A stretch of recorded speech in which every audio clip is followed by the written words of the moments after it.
off too early. Hey, everybody, and welcome to this week's episode of Let's Talk Lorcana.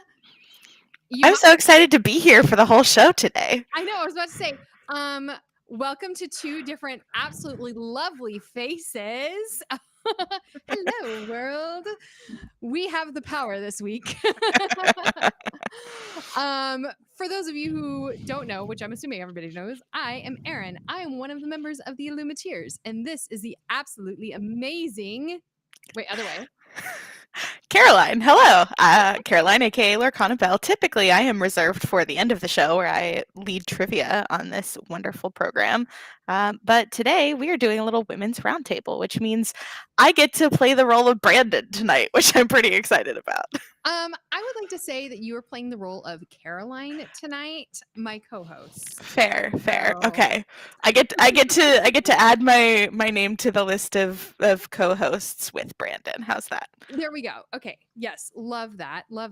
So, okay, in true Let's Talk Lorcana fashion, how is your week, Caroline? My week has been pretty fantastic, a little chaotic, but this weekend was really fun. I was sort of combining packing. As you can see, my house is basically empty. We literally close on this house a week from today. So very exciting. So exciting. The Congratulations. move is coming. I am almost done with this driving nonsense. And which you've been at that, I feel like, for like 6 months at this point. It's close. It's real close. But in addition to that, I was also following the CCS 13K, which is wild. That's ridiculous. They got over 300 participants, including my buddy Mo Shamblin, who I was helping sort of track things for him and his team this weekend. Awesome. So Team Infinity, shout out. Which they did pretty well this weekend. They did. Correctly. Yeah, Zane, one of Mo's teammates, ended up third after Swiss, which was pretty fantastic. He was playing a really spicy Amber Steel build with a glass slipper in there. Nice. Well, yeah, we're gonna dive into CCS. We have some absolutely incredible guests tonight, including the winner of CCS is going to join us at one point this evening and sit down with the round table for this week. So yeah, I guess shall we talk about your week? How was your week? Yeah, my week was good. I am suffering from severe mom brain today because I told everybody that tonight's show was at 7 p.m. Central Time, which it has not been at 7 p.m. Central Time since like July, y'all. I don't know what was happening in my head. But other than that, it's been great. Liam and I went to a soccer game this weekend. Fun. We dog sat for Lorcana Bro this weekend. Cute. Yes. He has the most adorable corgi named Luffy. Luffy. Love him. He's the sweetest. So we got to dog sit this weekend, and my brother is actually getting married on Saturday. Congrats to him. I know. I'm so excited. I get to be the best man. I love that for you. Or the best woman at the wedding. And so, anyway, so yeah, I spent this weekend, I helped my mom get ready for the rehearsal dinner and all that sort of fun stuff. I will have to say on the front end, I apologize. I'm not going to be as good at sharing the chat. And that doesn't mean that I don't love every single one of you in the chat. It just means that Liam normally does this and I am not good at multitasking. So, but please keep the chat going. We love seeing them. And I really hope that all of these amazing women are going to just be talking so much that I can just like sit back here and like share chat and keep the conversation going. Yes. Hello, live chat. Hello, live chat. Hashtag I miss Jaunty. Live chat going again. I love that. Yeah, I do miss Jaunty so much. Well, anyway, yeah. So great week. Super excited for our incredible lineup. We're gonna start this week off by talking about some of the amazing, somewhat funny tournaments that happened this past weekend. There have been a lot of tournaments lately. There has been, which there's like a part of me that misses DLC season, but there's just been so much going on, and I feel like the meta is evolving in such a So way that fast. I like almost don't miss the DLCs I mean, right now. I would like to be able to go to a DLC one Yes. day, and I actually, like, might have money and PTO to do that now, so it might be nice, but, Yeah, you know, it's I'm really proud of the way that the community has stepped up to fill that void and give us totally agree. high-level competitive play that is worth people traveling for. Like, Team Infinity drove, like, 6, 8 hours to go to CCS this weekend, like, it was a commitment.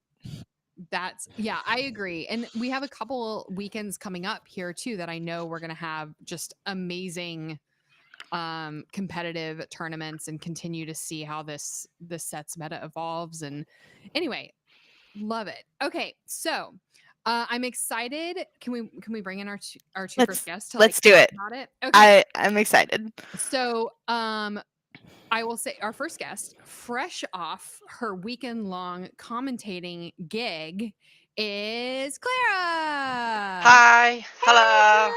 It's so good to see you. Nice. Thank you for the invitation. I'm thrilled to be here tonight with y'all. Yeah, amazing weekend. I'm Uh, I'm so happy that you're not tired of your webcam and you decided to come and hang out with us tonight.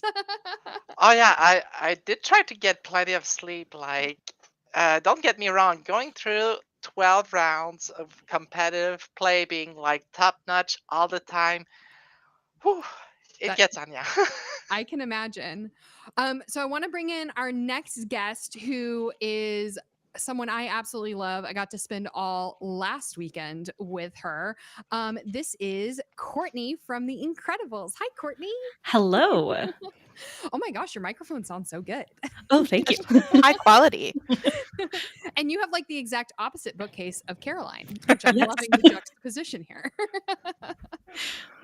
Normally, well, I can't say that. Normally, this bookcase does not look like that. The top two shelves would, but this area here is for like record player and the Lorcana bookcase and things like that. So Love it. It's my second addiction outside of Lorcana. Is reading. amazing. I think we're gonna be friends.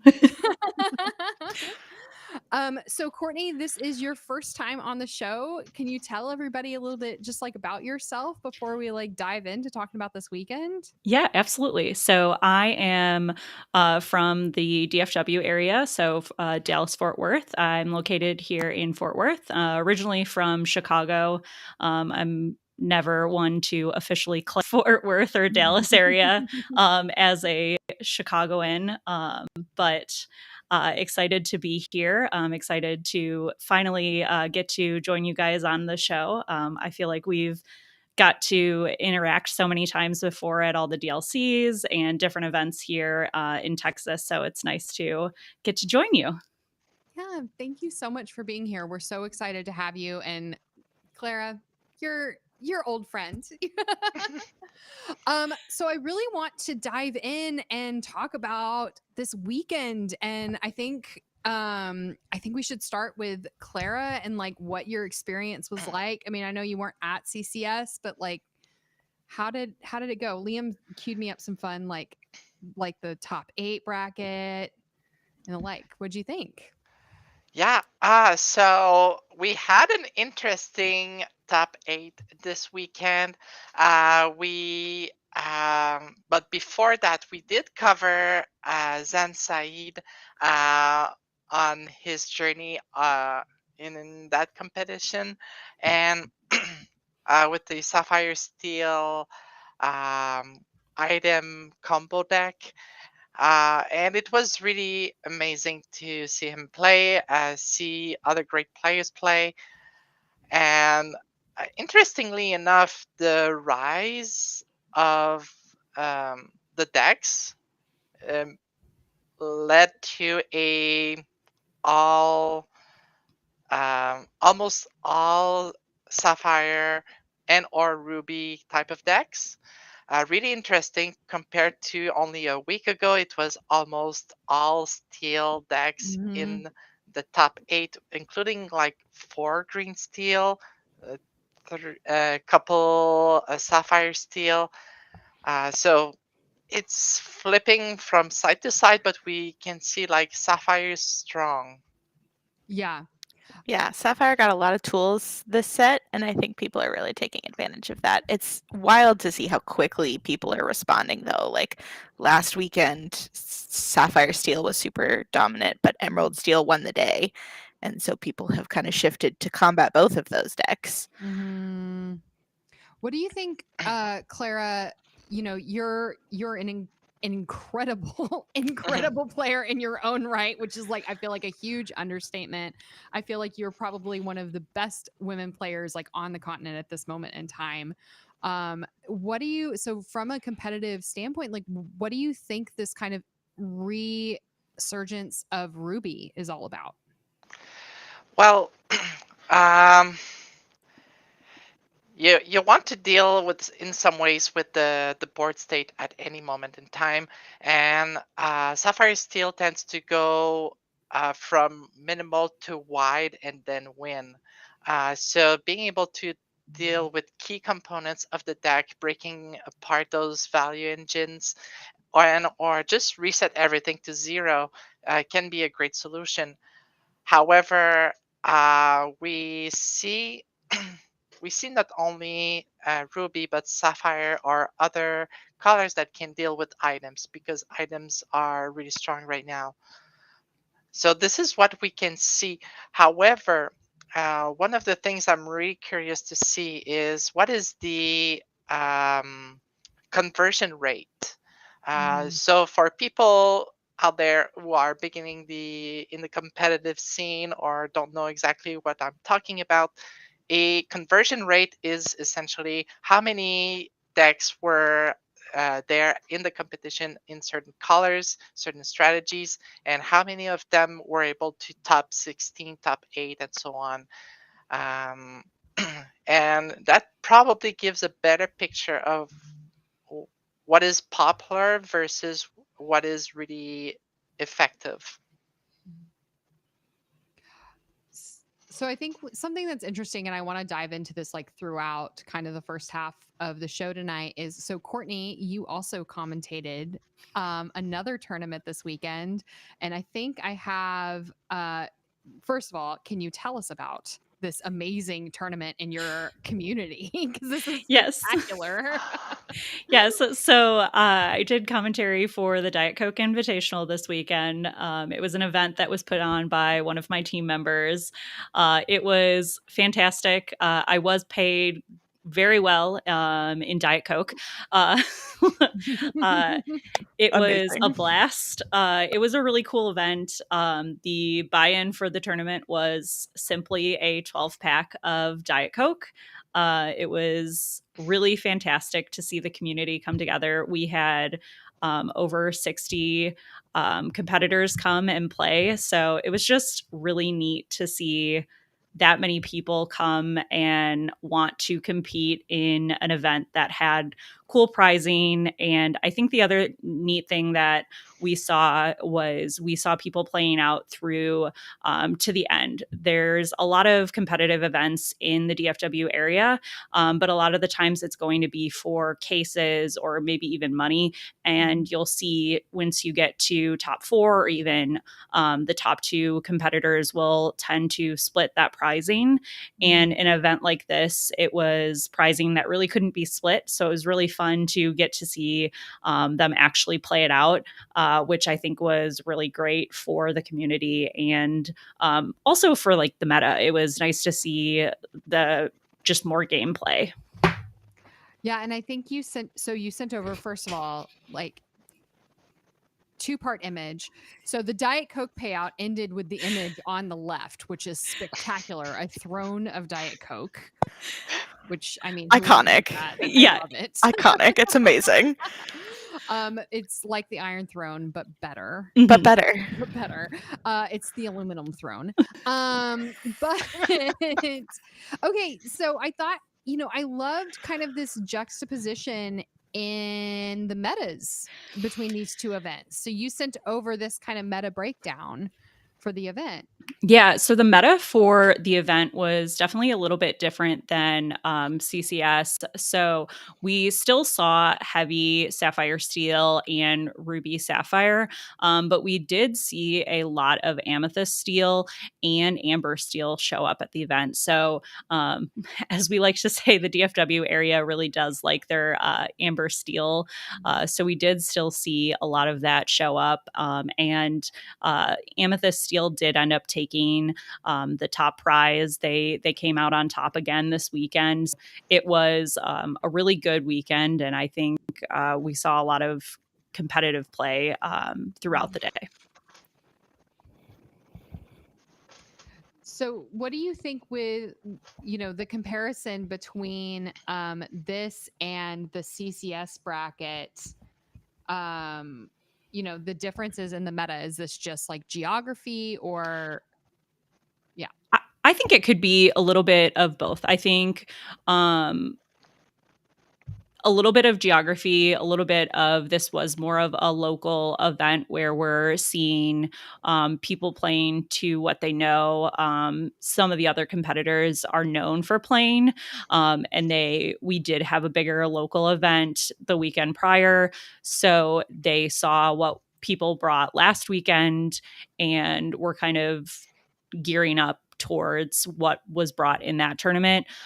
So I think that's where we saw the meta shift a little bit towards what was played there versus maybe what was more played nationally. Well, and I think you also kind of have to look at, the who came, right? It's like y'all had mostly local folks. Exactly. And CCS was drawing people from all over the country. Yeah. With, $13,000 in pricing. It's a little different than 9 Enchanteds. Yes. Although, me personally, 9 Enchanteds would get me out of bed for a tournament. And I mean, the Maui and the Mauis are pretty unique. I mean, the kind Mauis of are the whole great. world. There was a sad. It's not pictured here, but there was also a sad Maui. If you know the Maui where he's like on the beach looking very defeated at one point, that was also the alternative art as well, and it was pretty great. So there was definitely some good competitive play, and in general, DFW is still leans pretty competitive in general. But I do think the meta just shifts a little bit differently here than it does throughout the entire U.S. So Clara, are you surprised to kind of see this difference in the meta from your perspective, or what are your thoughts? Yes and no. I gotta say it depends of the local environment. A lot of big players or known players in the area are they have their colors, so people know about that. So that can also shift the intentions of bringing what deck to a tournament, or it could be I think it can be really regional at some point. But the 5 top decks I can see are there, 5 or 6. Let's say 6. I'm really biased. Amber Emerald are my colors, and I also want to include them. So yeah, the 6 top we see there in any numbers, we can see them in any tournaments right now. Yeah, I think we have to. Oh, sorry. Go ahead, Courtney. I will say a lot. We did see a shift in the Sapphire Steel lists. We were seeing a lot of not necessarily the Oswald list, but more of the Alice list and the more mid range. And that was giving a lot of the Ruby Sapphire lists some trouble if that was given the opportunity to get ahead in early games. So that might explain why we see those numbers in the number of decks for each of those colors, then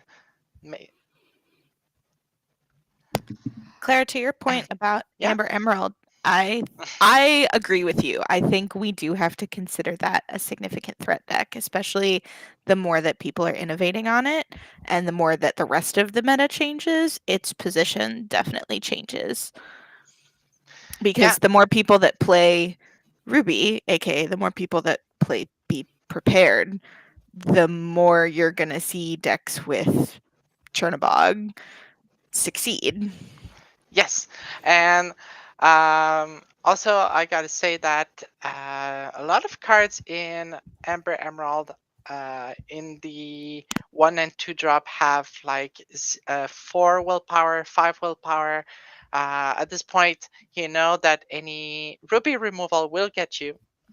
With Sapphire Coil, it's there, so why waste resources in deck thinking around this?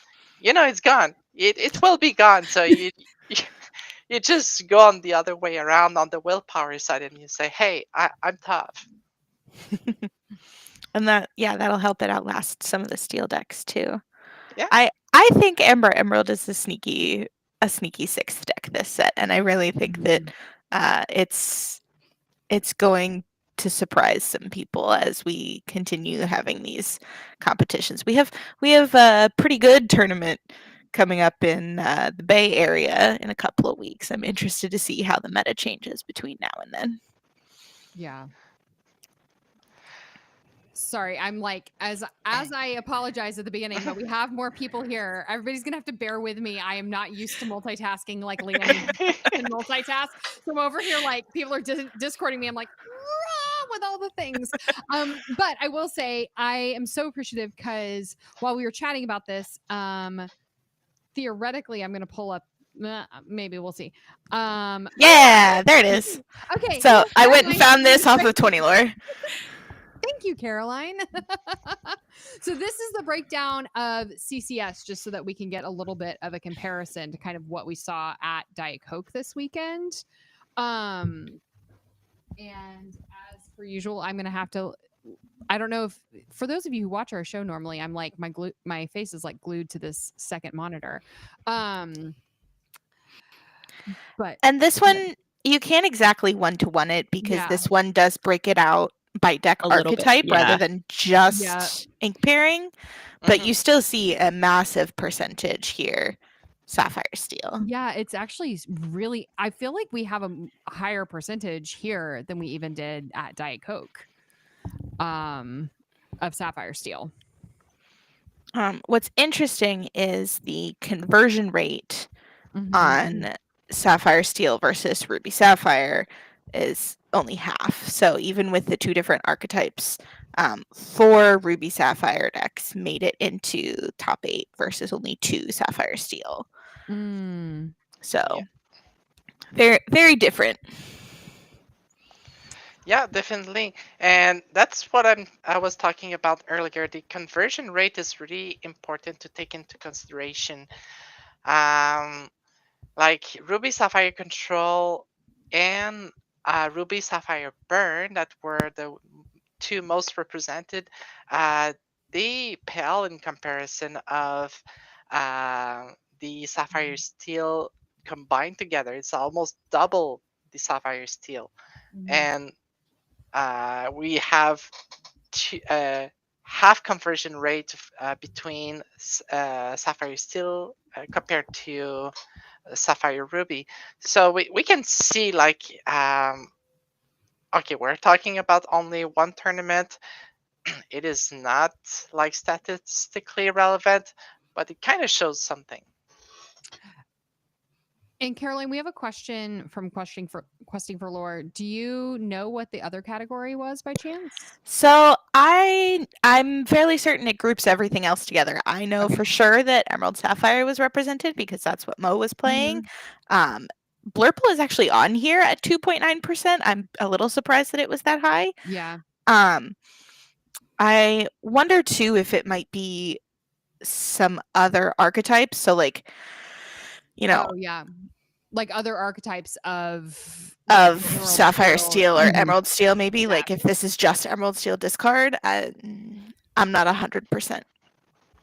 Yeah. But yeah, Emerald Sapphire is definitely one in there, and then let's see what else is not. Oh, Hyper Aggro would also be in there. So Amber Amethyst. Yeah. So Clara, you talked a little bit about the conversion, and so going back into our top 8, and I want to be kind of mindful of our time because we have a super fun guest in our green room who can also speak to this top 8 bracket. But yeah, what did you see on day 2 here, and were there any surprises throughout the top 8? Yeah, definitely. We had a top 8, 75% Sapphire, 87% Ruby.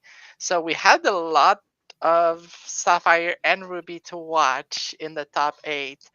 At some point, me and my co-host Katie were like commenting the same stuff over and over again, and but the plays were slightly different. But um, each of the decks had their own flavors, their own pet cards. So it was not like copy paste. So that is a good thing. Other than that,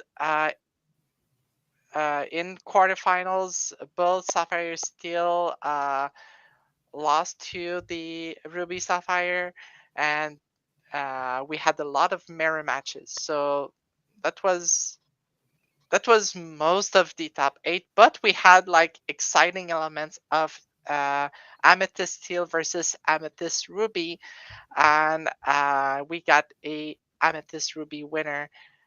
That it was really an interesting deck. If I can remember correctly, was there? I don't remember if there was Be Prepared in the deck or not. I would have to go look at Ink decks, but it was a really Yeah. interesting matchup, and he was undefeated for a large portion of the competition. I'll have to double check. I know we have some of the decks from top 8 kind of queued up here to discuss. I don't think that's one of them, but I'm pulling up the deck now. Okay, perfect. Well, awesome. So I think that this is and I'll pull this back up, and as we move into kind of looking at some of these decks that made it into top 8, I think that this is an amazing time to bring on our next guest, who we're really excited to welcome on. He is the winner of CCS this weekend. Please welcome to the show, Hector. Hi, everyone. How's everyone doing today? Hey, Hector. Good. Thank you so much, and congratulations on your win. Thank you, and thank you for having me. Yeah. Sorry if I sound a little low. I'm just extremely tired from traveling for the week. Understand. You drove up there from Florida, right? I flew, but the Thursday night before, I wasn't feeling too secure on my choice for the tournament, so I went to a local at our home shop, and the tournament ended, at 3:30 in the morning. Oof. Took me an hour to get home, so like around 4:30, and then my daughter woke up really early, so I was with her the whole day until I flew to Atlanta at the end of the night. And then once we got there, we stayed awake, play testing a little bit, talking. We went to sleep like around 4 a.m. and then we woke up like around 7 or 8. So the weekend was barely slept on. So I keep hearing this from competitors like you, where they stay up really, really late. And what keeps coming to mind is the quote that Liam likes to pull out from Frank Karsten, Aaron, which is, he's never won more games in a tournament than he had hours of sleep the night before. Yes. that I would agree with that. Well, it looks like you drew a little luckier than that this weekend. Maybe you got a few more wins than hours of sleep. Yeah, I have to say this weekend was a little different than most.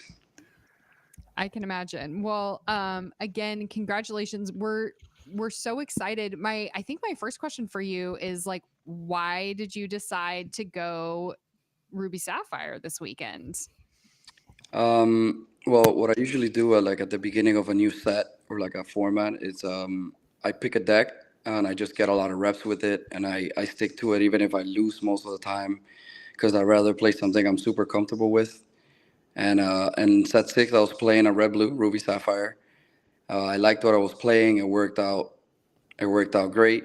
So coming into the new set, the day it was released, the pre-release, we had a huge tournament at our shop here in Florida, and I played the deck that I thought was, to the best of my ability, that was the best. And I had a little bit of ratios mixed up, but I ended up finishing 6-2, which was respectable. And the field there was talking about Mickey winners.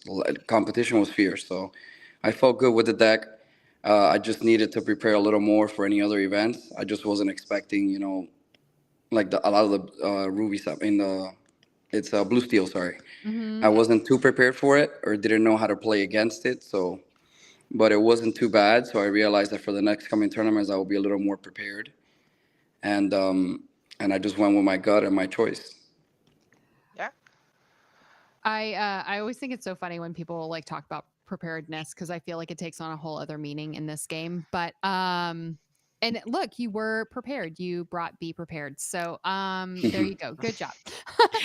This one sorry, y'all. It's been a long day. I am pulling Liam puns like nobody's business. Okay. So this was your deck list. I actually think I have a cooler. Liam was like, it's so cool that he took a picture of his deck list. And I was like, yes, but then we can actually see this one.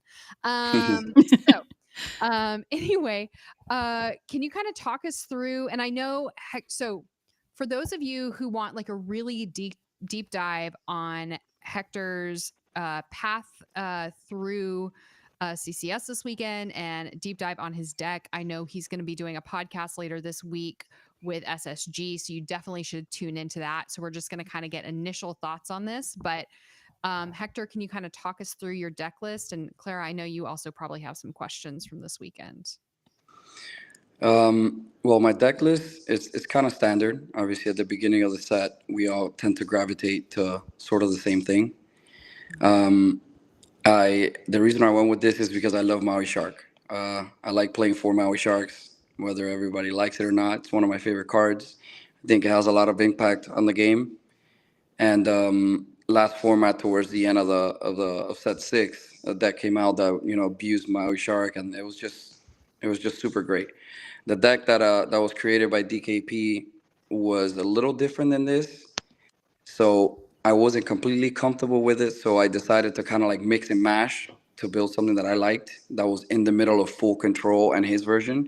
So I went with something like this. I fit like all the key cards.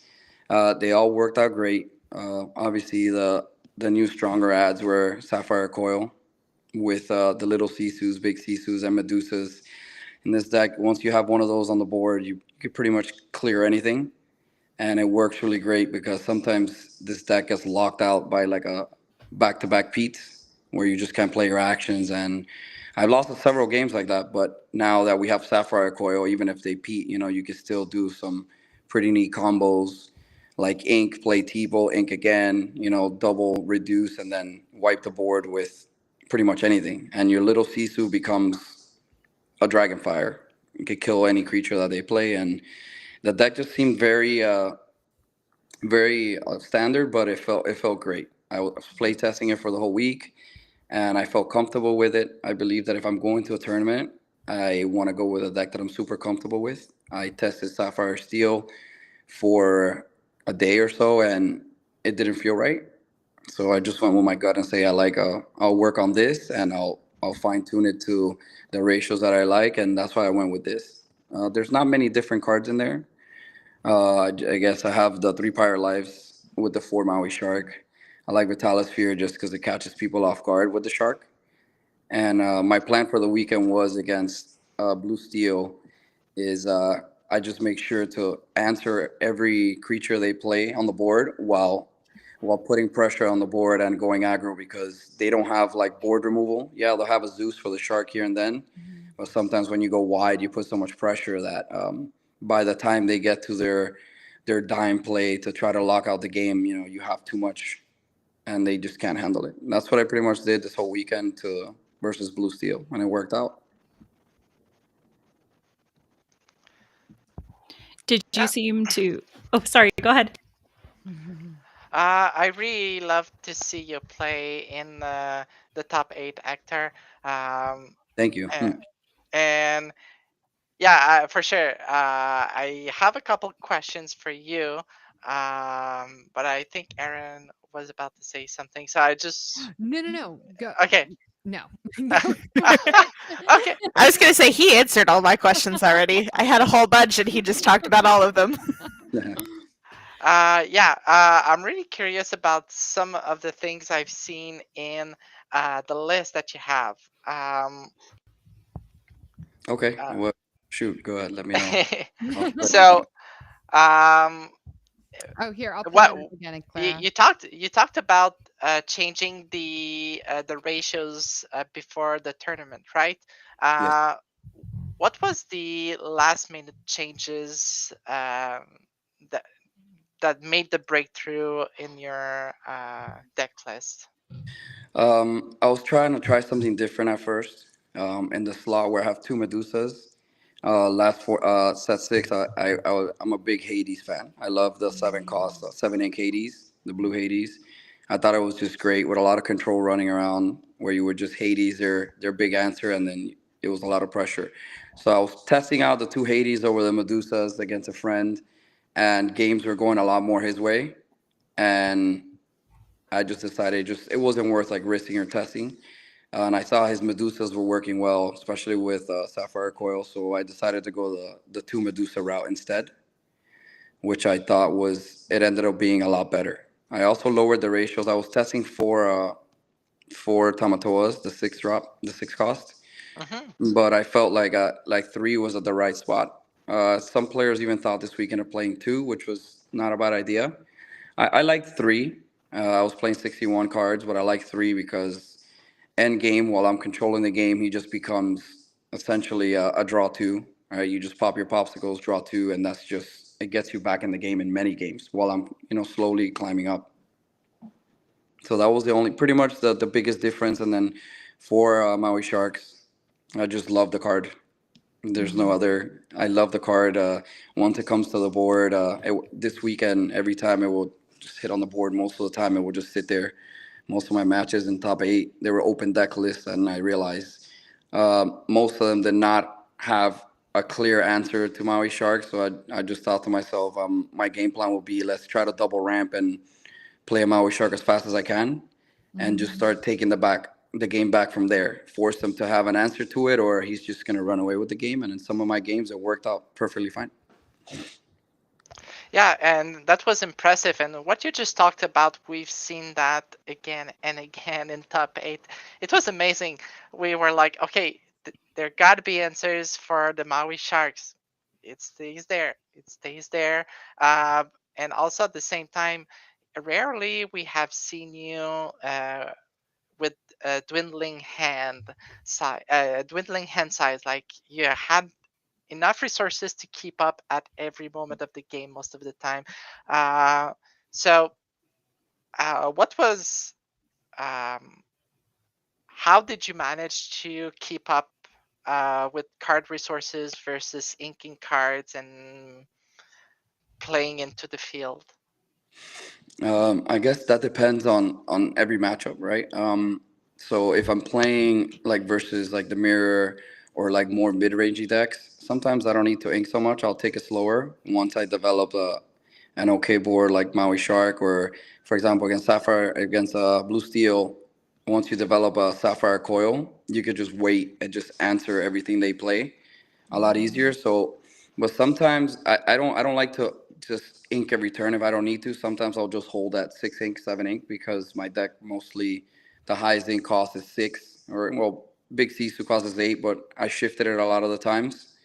So I would just hold on ink until I really needed to hold my resources, and sometimes I would just stop on the board with a couple of creatures until I bait out what pretty much could destroy my whole board, and then from there I'll try to like recuperate with Flaversham. So it was just like holding the cards on key turns that I knew they were forced to respond to my full board before I kept doing things, as instead of just going continuously inking and just dropping card after card after card, and then like you said, like a Be Prepared or like a Shift Sisu would just wipe my board, and then you end up losing games like that. So I like to play a little more conservative until I see that in the middle of the game, when I realize, okay, I have to shift to a faster pace, and that's when I'll shift pace. But mostly I like to play conservative. Yeah, amazing. I want to give the chance to the others to have some Yeah, questions for you. Courtney, I think you had a question earlier. Yeah, I was going to ask this weekend at the tournament that I was doing commentary for, we saw a lot of the Kiwi Bird Sapphire steel deck. So I was curious, that seemed like a tougher deck for this deck to go up against. Did you struggle into that at all this weekend, or do you feel like your build manages that pretty well? To be honest, the Kiwi version, I didn't play a single one. Okay. Oh, wow. I just played against the more mid range without Oswald. Multiple items into Scrooge, more mid range. Right. The Kiwi version is hard. It's definitely hard, but I guess if you know how to play against it, you you just try to stall while ramping, and then you get to a key turn where your Maui is checking the board, your Medusa is clearing the board. But of course, those games sometimes, if they open up like the nice God curve, there's nothing you can really do. So it's extremely a lot harder than the regular blue steel mid range, in my opinion. Yeah, that was exactly what we were seeing this weekend. When they got that God curve, it was just a struggle to come back from those curves. Yeah, and then they also play Pete, which kind of locks you out of the game while they have too many 2 lore questers, and that's the problem. Yes. Would you say that's your weakest matchup with this deck? No. I think the weakest matchup overall was green yellow, like discard. Anything with full discard, I think it's a lot worse because they have more answers to your hand, which is the problem. And if they, for example, specifically green yellow discard, they have bare necessities, they have a lot of sudden chills, and then they'll rip out of your hand your key cards that ramp or that could get you back in the game, and that just makes it even worse. We have a friend in our shop that I was playing against, and he would just, whenever the deck takes off, rips your whole hand, and you're just playing from the top of your deck, and it just feels really bad. You're not in control, and they're just playing their game constantly, and you're just hoping for the right card off the top of your deck. So I think for me, that will be the hardest matchup. It's winnable, but you have to know how to navigate it specifically, and sometimes a lot of people don't. And it makes my brain hurt when you play against it. You have to think a lot more than just regular standard lines versus other decks. I have a friend playing that deck, and it's not fun to play against. Yeah, once it's just I played it myself for a lot. I took it to a lot of tournaments. Very fun deck, but it's very hard to play. But once it goes off, like your opponents really don't like you anymore because they're not happy with with you at all. Well, Hector, I know you have a bedtime routine to get to at this point, so I don't want to keep you much longer so that you can go be with your family and do bedtime with your family. Does anybody have any final questions of Hector before we allow him to get back to his night? Hector, what podcast are you going to be on, and where can people learn more about your Lorcana journey? Well, it's Southside Gaming. They're probably gonna host it on Twitch. It's just Southside Gaming on Twitch. Same on X and on Instagram. They're usually trying to stream 3-4 times a week, so we'll be streaming locals 3 times a week. We'll do something called Grudge Match Mondays, where we'll get people in the community that talk smack to each other, and then we'll put them there to play a best of 7 or best of 9 while they talk about their decks, which it seems like a fun little thing to do. And we're gonna pick up at least once a week podcast at SSG discussing our teammates, our journey, our exciting tournaments. How we do in tournaments, and it's pretty much it's gonna be super fun because they're not just teammates; they're like my close friends. So it feels good, like you traveling with your friends and doing podcasts with your friends. It's just fun from here. That's awesome. Y'all have a tournament, I think, down at SSG in about 2 weeks, if I remember correctly. 2 or 3 Yes. weeks? Yes, on April 5th, it's gonna be a charity event where Peter Raimundo, the animator for Disney, is gonna come Oh, cool. And it's going to be a 15 case event. And the proceedings of the entries are going to go to a charity of the winner's choice, our choice, and then Peter's choice. So it's going to be a very nice tournament. A lot of skilled players, and then for a good cause. So. That's Very amazing. cool. Do you know, are there spots still open for that, or are you guys sold out already? Unfortunately, I believe we're capped. Like usually Okay. for these Wow. tournaments that we've announced, they cap within an hour or two. Yeah. But we're definitely working to make more space because we've grown at a tremendous rate, and it takes a little time. It just takes a little time. But with a couple more tournaments, we will have more space because we definitely want everybody else to make it out, and have a shot at us here. That's amazing. Well, you're getting a lot of congratulations on in the chat. So congratulations on your performance this weekend.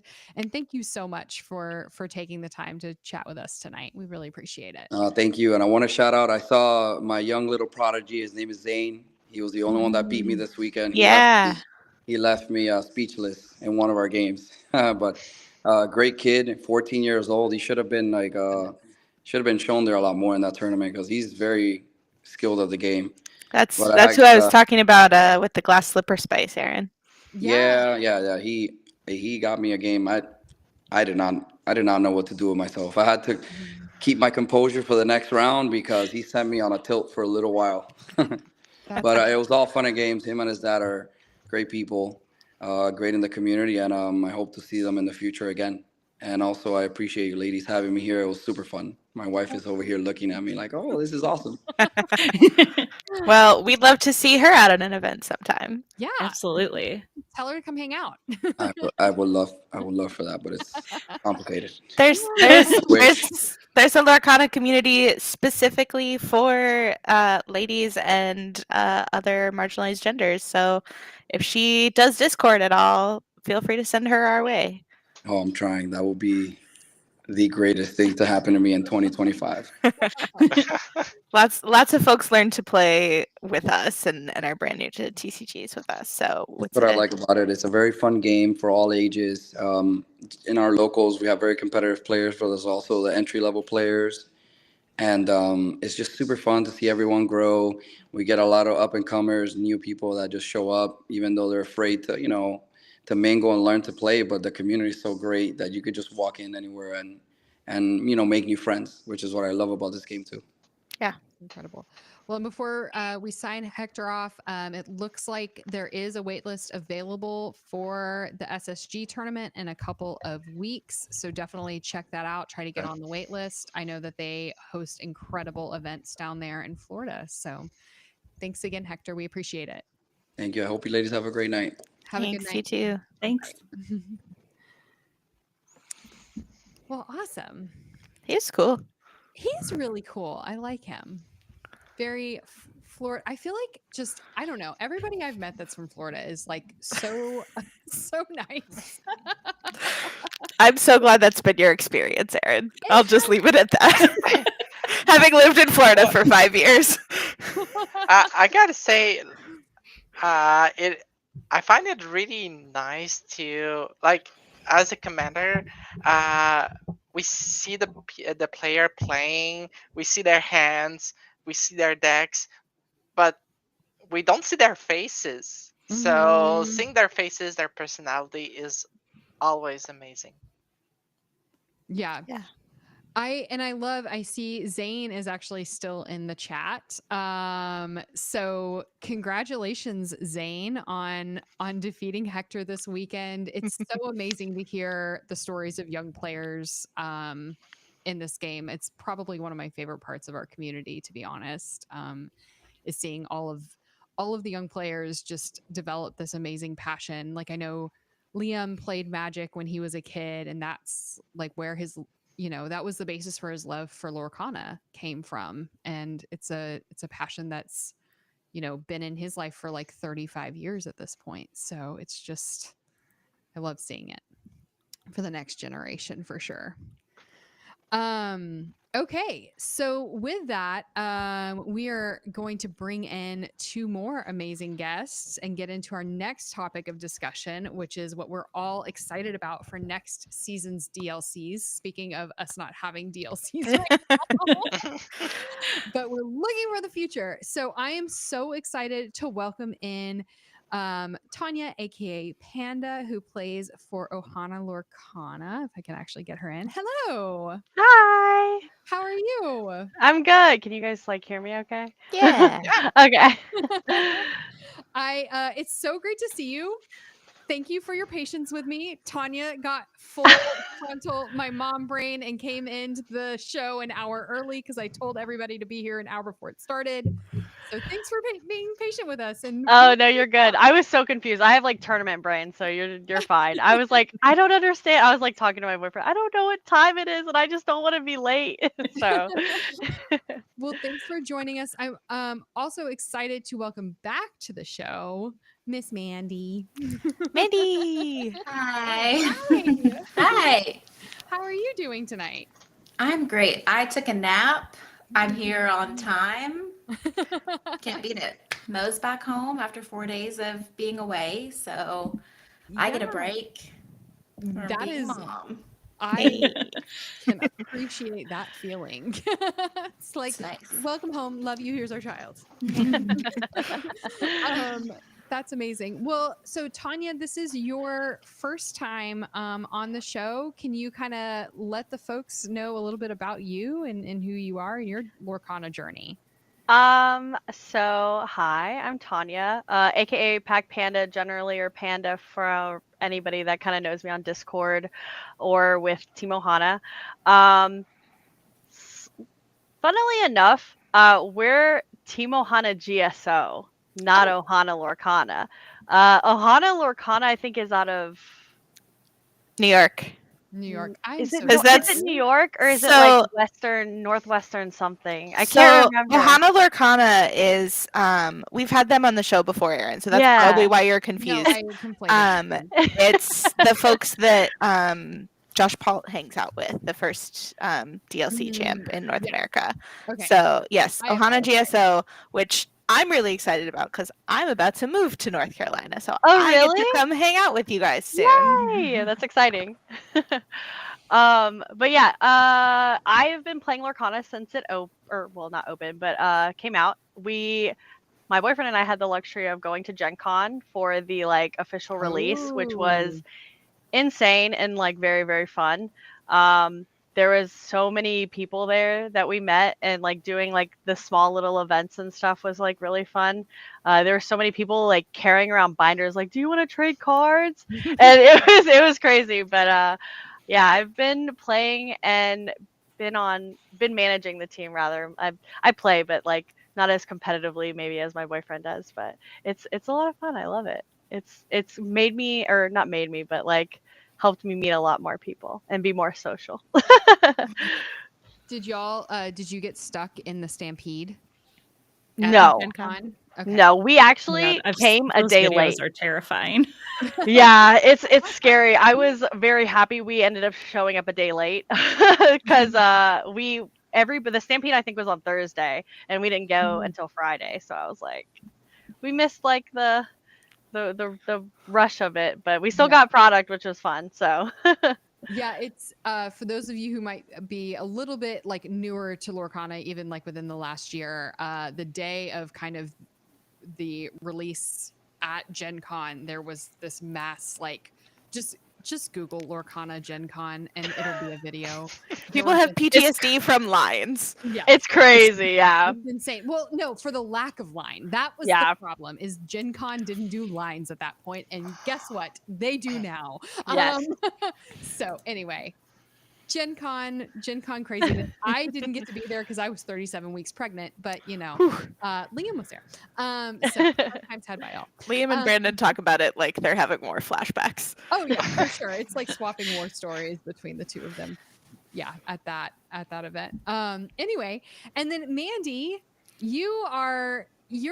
I'm so excited to have you back. This is, I think, the first time we've had you on without your Other half. buddy.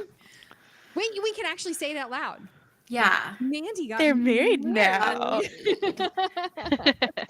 Without your Mandy, you got hubby. married. Congratulations. Thank you. Congratulations. I'm So looking forward to taking all of his prizing from now until forever. And so Mandy, you are the manager of.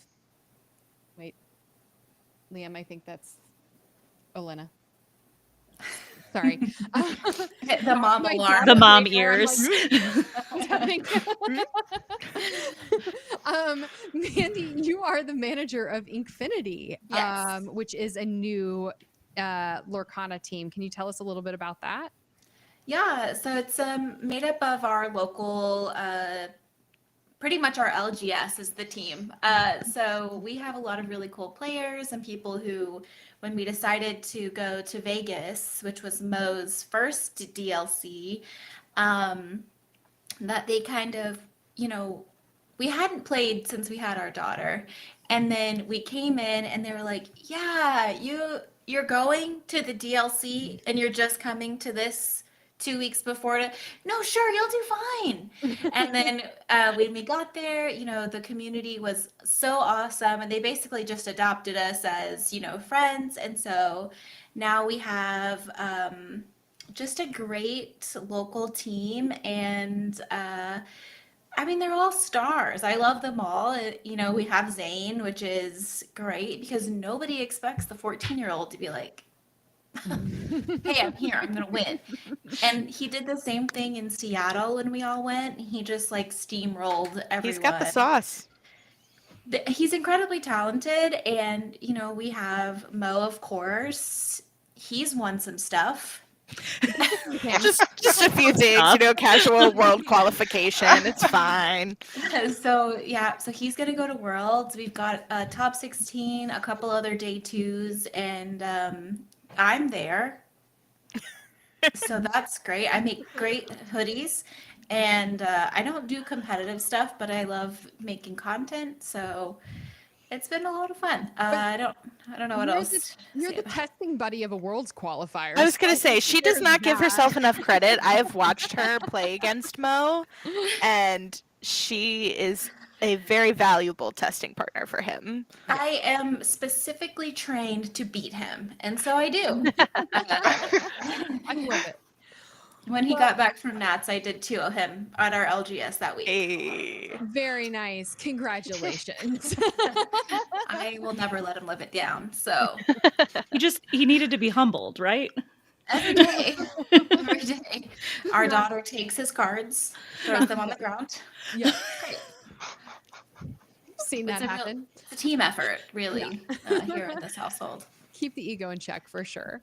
Mm-hmm. So I am so excited to talk with all of you about kind of this next season of DLCs. So for a little bit of context, this last year we saw 3 women, present company included, represented at the Continentals in Anaheim. And I feel like we've done a lot of discussions kind of as a community as a whole about how do we continue to diversify the Lorcana player base and how do we continue to sustain this game by growing our community in new and different ways that TCGs haven't been grown in the past. And so I thought that all of you brought this incredibly unique perspective. I mean, Tanya and Mandy both manage competitive teams. Clara is Clara, and Courtney, I admire her so much in the work that she does and how she plays competitively here in the state of Texas. I'm so excited to assemble all of you and hear your thoughts and ideas and brainstorm time. So I'll stop talking now. Well, Erin, I also think your experience as both a caster and a community builder is valuable too, because you've been at every DLC almost. So you've seen the field, you've seen what happens, and you've seen the ways that this could grow. So please don't discount yourself in that. I appreciate that. You as well, Caroline. You are like the official Lorcana stats keeper. So I mean, you know all the things. But I'm just behind the computer. It's fine. Stats are important. Well, I gotta say, I gotta say, a shout out to Caroline. Every time I'm like, hey, I don't know, I need help, and she's there. Hey, here's some help, and I'm like, oh yeah, I would have asked for this kind of help like in 2 hours from now. It's uncanny. Thank you for predicting 5 questions 2 hours from now that I needed. So this is a thing that I think could be improved about broadcast, is that they need a QB behind the screen. They need somebody feeding them stats, feeding them storylines. I do the best that I can in an unpaid context for Liam, for Brandon, for Rebecca, because we're friends and because I want them to be able to do the jobs, the best jobs that they can. So like, I set them up with the tools that I have available to me and what I see on social media being developed by other people. You know, I'm not the only data person in the community. Knive is, you know, god tier. He's doing fun things with spreadsheets and percentages and conversion rates that I'm not paying attention to because that's too much for my multitasking brain right now. But there's also, you know, the people who run EL Lorcana.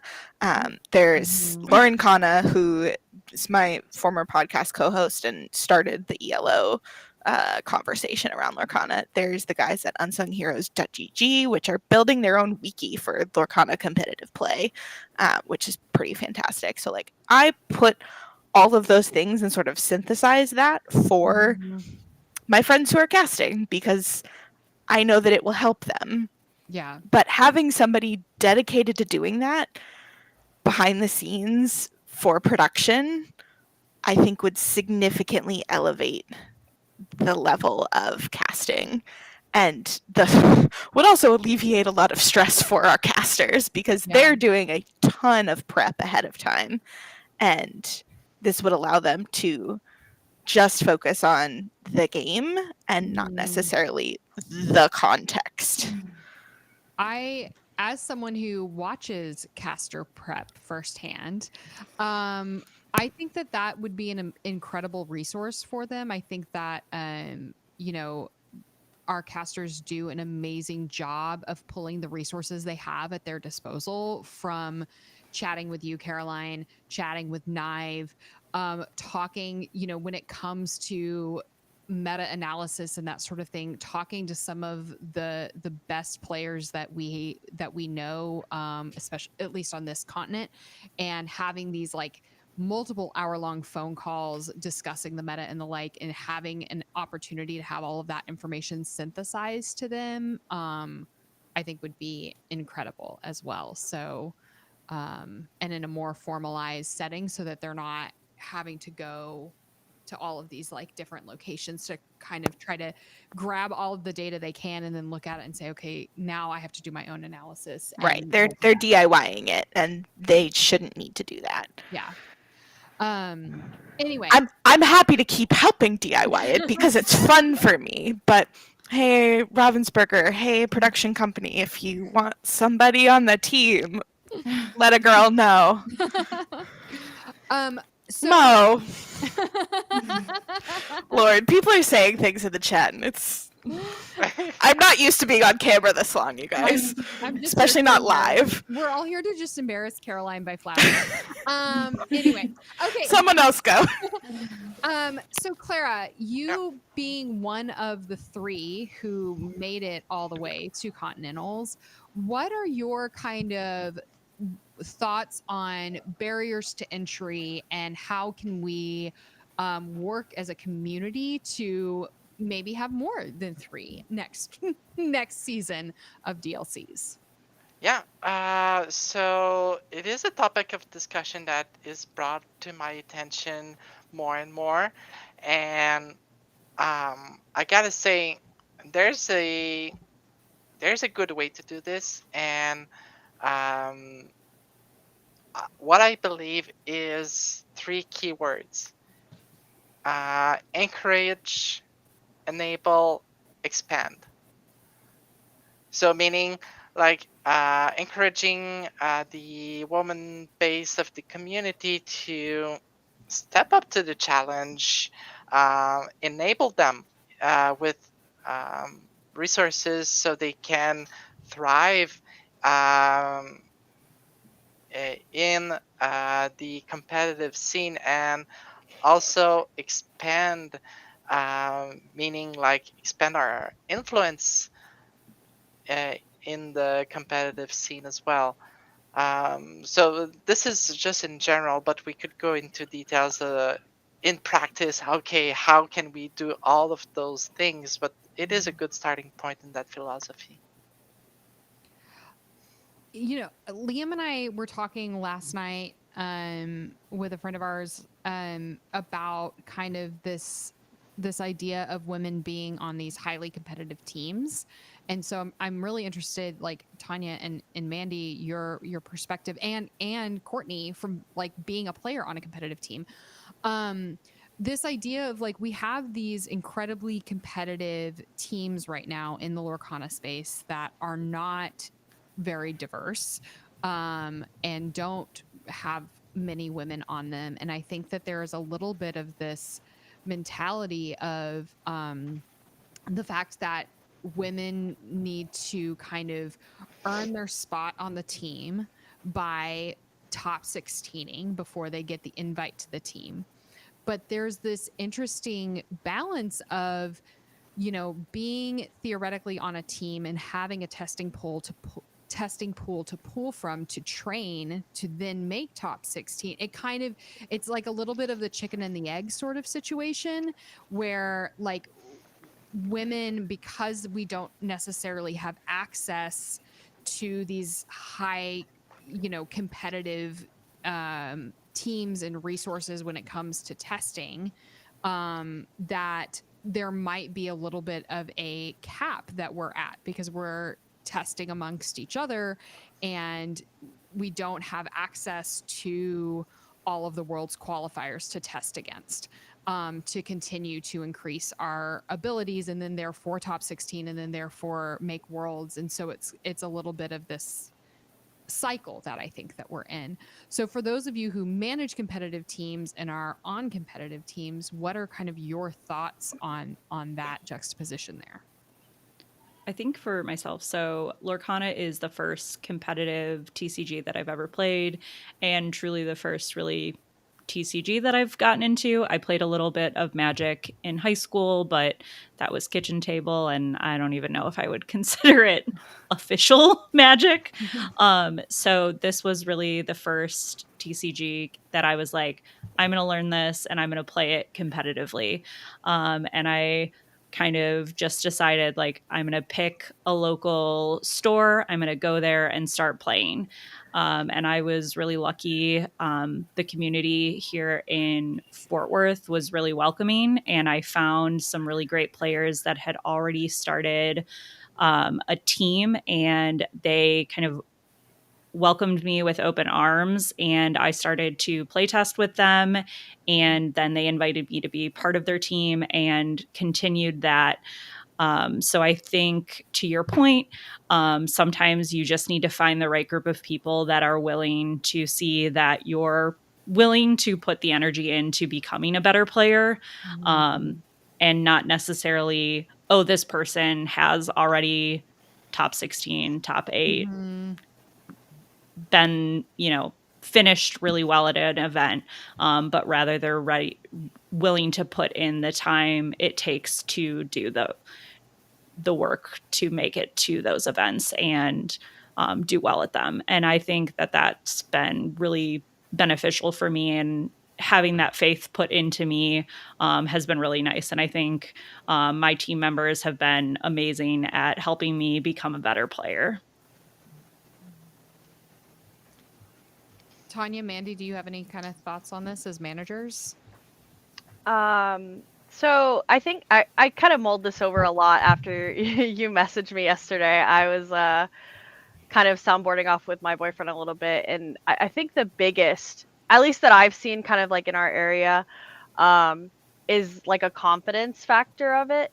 I think that the TCG community just generally before Disney Lorcana, it was very much like a boys club. So like we're all kind of coming in, and like look for me, I think it's a little bit easier, and I'm like able to like break some of the women that have like that are in our community and like have joined like the Ohana Street team and everything. I've been able to like build that confidence with them a little bit easier because I played Yu-Gi-Oh previously. That's like an actual like boys club. It's miserably awful.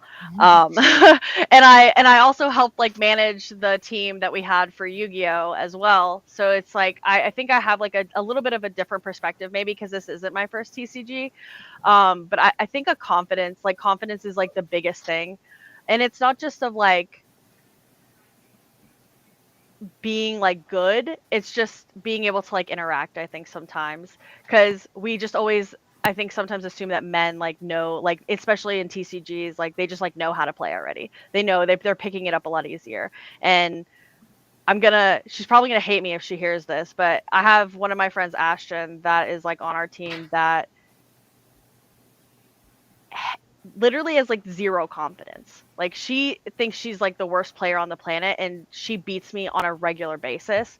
And she's like, "Well, I'm not that good." And then like everybody's like, "You literally beat her all the time, and she plays more competitively than you do." And like, because she just plays casually, like she comes every once in a while, and like she's gotten a lot more competitive, but like she has like a very strong understanding of the game, just lacks the confidence to like make the decision sometimes. And I think that's like where we're like there's like a disconnect sometimes where like women are struggling to kind of like push forward and be more competitive. Yeah, I think you're absolutely right. You can go ahead, Caroline. Oh yeah, what I was saying is I think it's confidence is definitely something, not just like making decisions within the game and like being willing to call a judge, or like confidence in your skill, but also like confidence to move throughout the community. Like if there are guys who are getting together to play on, not a league night, asking if you can join them, asking if you can play test with them. Like the worst they can say is no, and they might be a little terrible about it if you're in not such a great community wherever you are locally. But like if you buddy up with somebody that you feel you have a good rapport, like play against somebody at league and then check the vibe a little bit.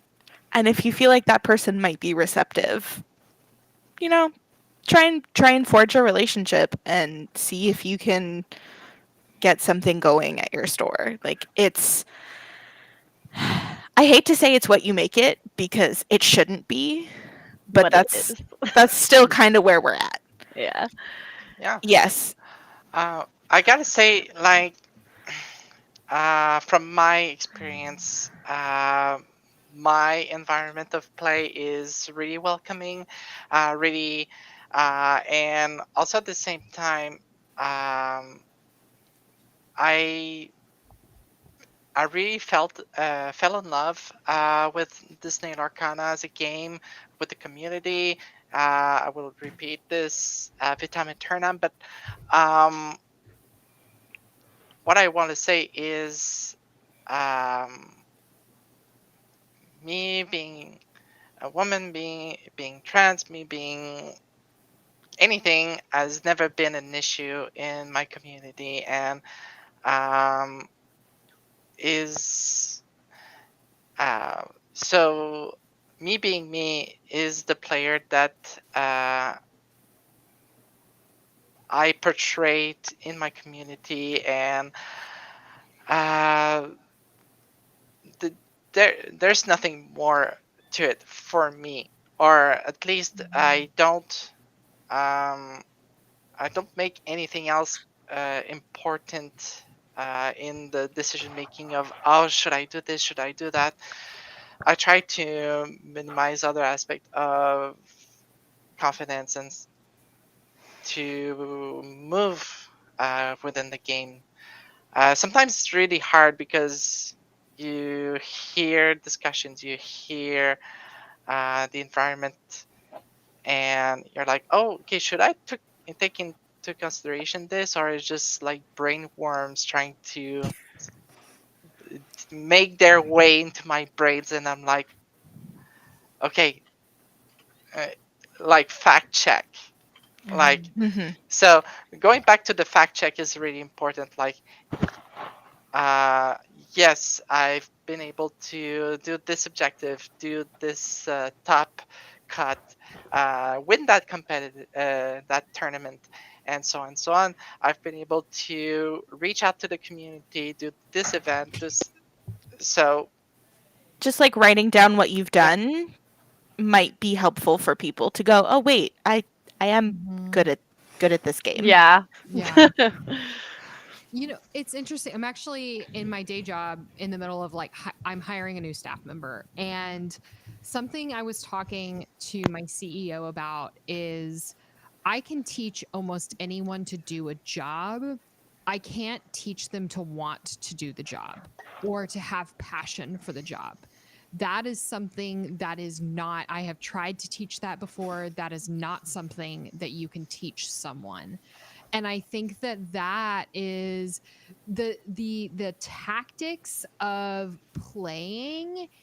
If you want it, if you have the passion and the drive to want it, you can learn. But that drive to be better, that passion that I'm going to give it every single ounce of my being is not something that you can teach. And I think that is a little bit of, you know, It's that X factor. yeah. And as a newer player, as so many, I think, women Lorcana players are, like many of us, this is our first TCG. And we came to it because we love Disney, or we came to it because our partner, played TCGs, and this was going to be our opportunity to get to do something as a family. And so, but and we want it. And that's just something that is, I think is a little undervalued in some ways, is this passion and this drive and this need to be a part of this community, to get better. So I think that is in some ways overlooked. I think another piece that I have always tried to do when I'm in the community, I'm at a different game store or at an event, is making sure that any interaction I have with a newer player or another female competitor is that it's always positive. I always want to be that positive experience that another player has, because I want them, that experience or the experience they have with me, to maybe be the reason they decide, oh, hey, maybe I had a bad experience before, but this experience kind of negated that. So I want to come back and I want to keep playing, because I think that is another way that we can get more people playing the game. Yeah. Be the reason someone sticks around. Well, Mandy, you were... Oh, sorry. Oh, no. Go ahead. No, I was just gonna... Mandy was trying to say something earlier, and I feel like she keeps being too polite to jump in. I'm just gonna start you next. No, I was just, we do have 2 women on the team besides myself that are just they're very good. I don't play against them because I don't like to lose. So, Understand. But I've seen them both play. They're both like just dynamites on Ruby Amethyst, and I have just seen them just roll LGS, like our set champs, our local tournaments, and it's always like, oh well, there's Lexi. She's at the top table again. And she's usually against her husband in the finals, which I think is hilarious. And so that's fun. And, we do have a lot of couples on our team. So that's just, I don't know. This is really my first TCG ever.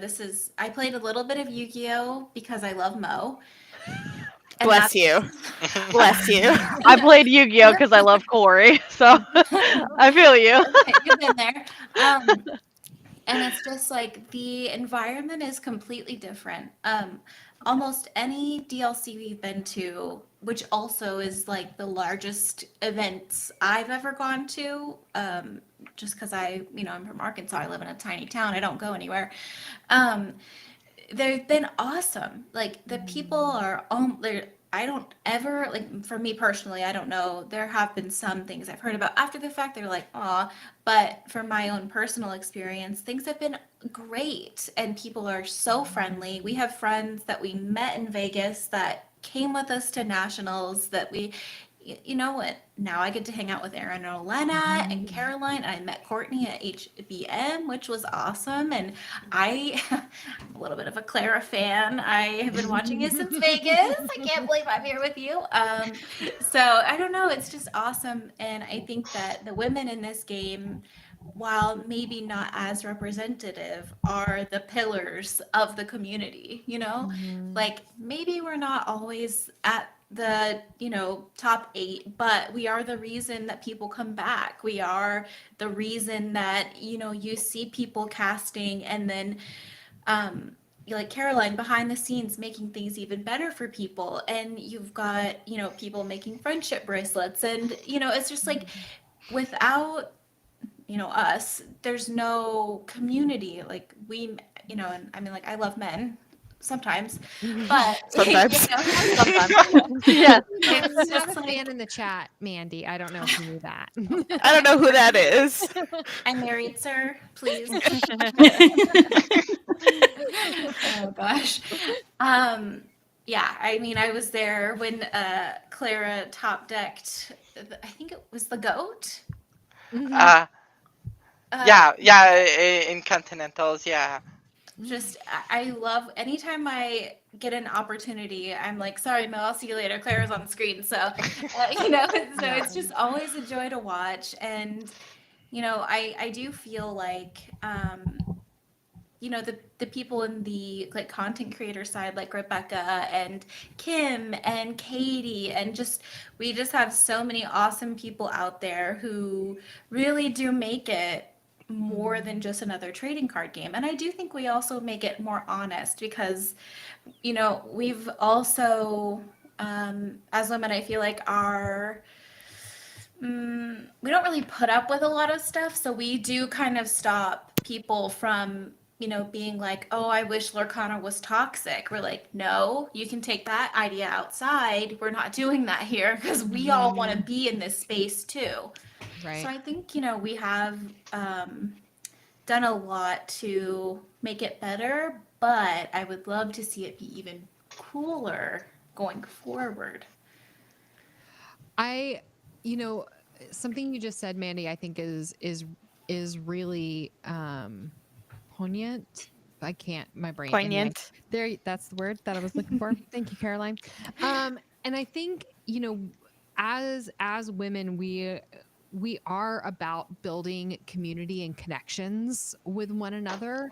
And I think, you were talking about how like women are the community. And I think that is really powerful because I do think that so many women in this space, I mean, thank you so much, Miss Rebecca sitting in the chat here, is just, we want to build community to be a part of. And I think that is something that is how we're going to sustain this game.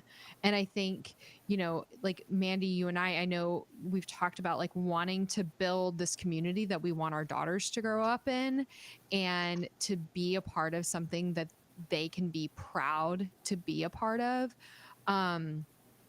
Something that was so wonderful, like the event we were just at 2 weeks ago, like Hunter Burton, I think is one of the most like family oriented events that we get to go to every year.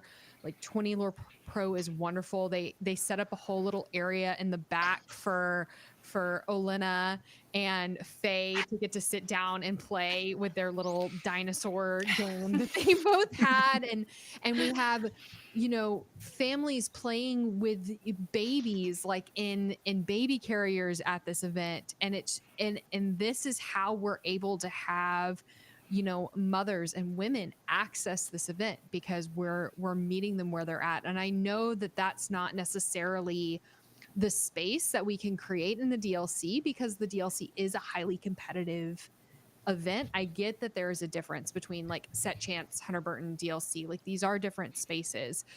And I think that there is this opportunity to grow and embrace families. I mean, after all, we are a Disney trading card game. And anyway, sorry. This is I part. don't know where I'm going anymore. I will Like- say though, at DLCs, you can. I have a friend that did bring their son and asked to be put at a like stationary table, and he stayed in his stroller the entire time, and she was able to play the entire DLC with him. Yeah. And had no issues. So it's totally doable. It's not like Yeah. you can't do it. It's definitely something that can be managed if No, highly recommend fixed seating, especially Yeah. for parents with minors who are playing. Yeah. And And that is also, something they've been so accommodating for with DLCs. Sorry, Clara. okay, I was wondering if my mic was not working.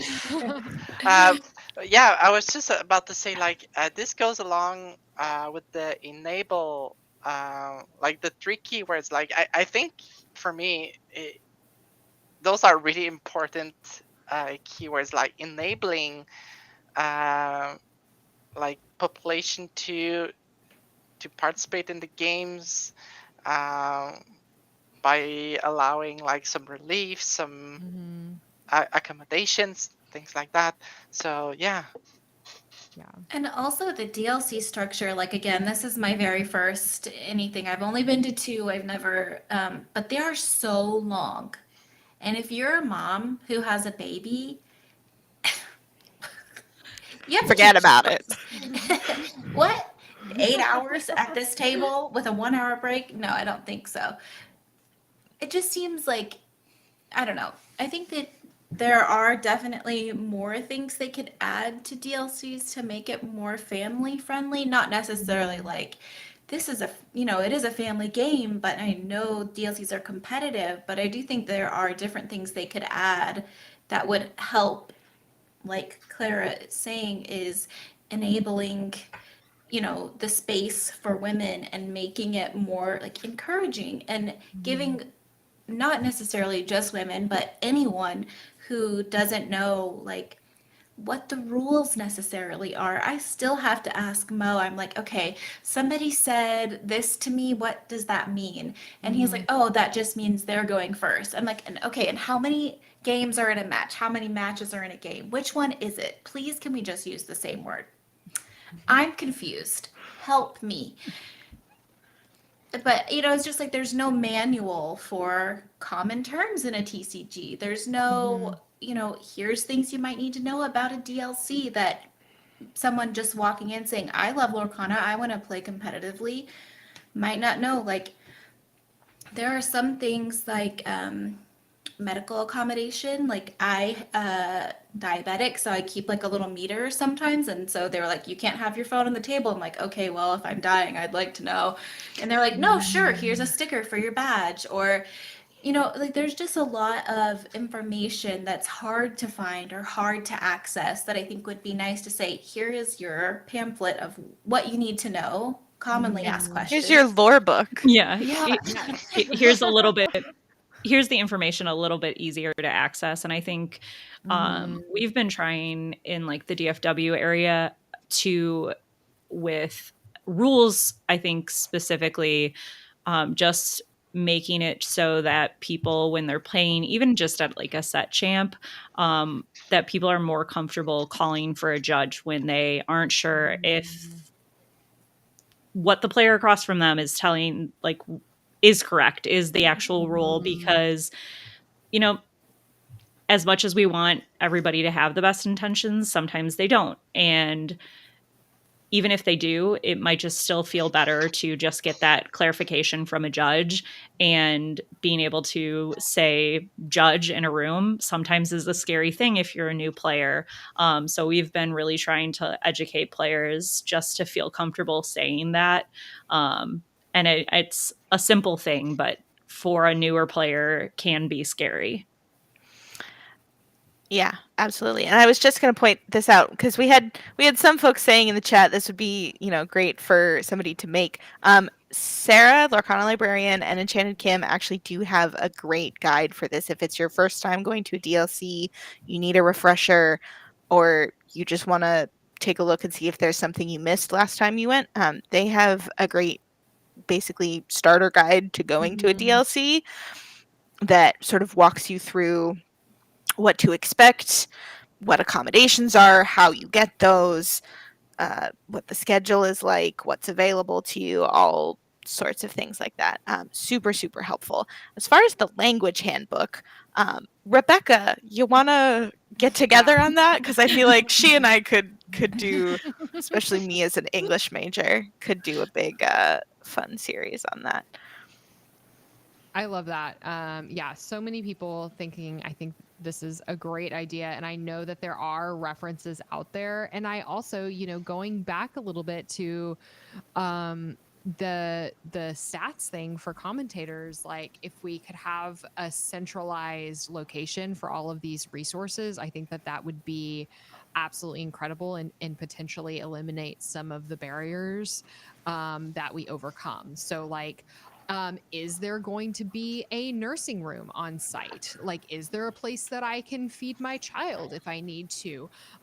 Where is the closest place that I can change my child's diaper? Ran into that at a DLC once.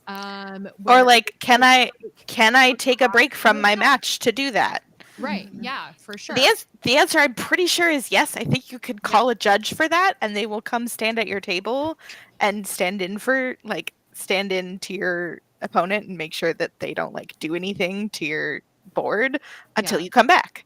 I will say, like, at a locals, we were going through a phase with Elena where she refused for me to sit down. That was just not an option. Mommy was to remain standing at all times. And so many of my opponents at that event were just so kind and gracious. I was like, I'm going to have to play you standing. I'm sorry. This is where I'm at right now. Or, you could not play. Like, you'll take the win. Good for you. But, you're not going to get to play. And so many people I played against were so kind and so sweet and accommodating of that. And so I definitely get that there are restrictions in the space. And so just understanding like what can and cannot be done would be great. And there's a lot of random circumstances, especially I think for moms, that we kind of would have to go through. So just appreciative that a judge would stand with us at the beginning of the day and answer all of our crazy mom questions, or just general accommodations questions. Right. And like, this isn't even necessarily exclusive to moms. Like, I'm sure that there are single dads who are taking their kids to play Lorcana too. Like, these things are applicable to more than just women if you look at the bigger picture. Like, these things would be beneficial to the entire community, but the people who benefit the most from it are non-men. And we are the underrepresented community right now. And so ideally, some of the big focuses and improvements to future organized play should be for underrepresented communities, especially if representation is something that Ravensburger cares about, which from all accounts, it seems to be. Well, and I do continue to think that women are the future of this game, because so many of the men in this space are competitive TCG players. And when the new hot thing comes out, many of these highly competitive players are going to move on to the new hot thing. And I think the women in the space, the families in the space, are what is going to keep this game going for years and years to come, because we want to play with our families. We want to play with our community, and we're passionate about the story and the lore of this game as much, if not more, than the mechanics oftentimes. So, yeah. Well, I'm curious about one thing. Like, we have a lot of personal experiences as to what are limitations that we do have, like on-site like parental obligations and medical medical issues and things like that. But let's not forget going to big events, to big tournaments, traveling, accommodation, and things like this. They that costs money, and that could be a big deterrent. Which goes back to put more women on teams, Mhm. because teams are often how people are able to handle the travel, because they are able to Split collaborate, expenses. split expenses, travel together. It's also less safe for women to travel by themselves.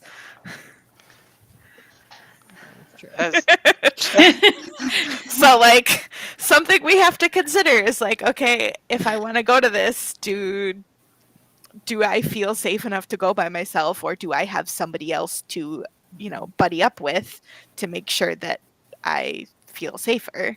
Mhm. And all of that takes into, account when you're talking about traveling to big things, especially like DLCs, which there are only 6 of across the whole continent. And for you, Clara, 1 of in your country. yeah, well, one of is not that much to start with. Like I wish there could be like 1 or 2 more events. I understand. Hopefully next season. Yeah, I know. My team was able to go to last chance qualifiers because as a team we could go in for a rental together because the hotels around Disneyland are crazy. So, Mhm. I mean, I think that's a huge call out, is how expensive travel can be for some of these competitive events. And fun fact, once your child turns 2, they need their own airplane seat. Oh, I am so close to that. Liam's in the background going, boo. Agreed. Yeah, it was, we were so grateful that Faye did not turn 2 until after nationals. Yeah. I was Cool. telling Liam, like, our ability to do DLCs this next season, like Olena and I. So this goes back to it. So Olena and my ability to go to DLCs this next season is going to drastically change because our family expenses to go to these DLCs is about to drastically go up to bring her with us. Yeah. And so, it'll most likely look like I say, okay, Liam, like you go. I mean, he's got a reason to go. He's commentating. And then Olena and I are probably staying here, at home, and only going to, 1, hopefully 2, if we even can. So,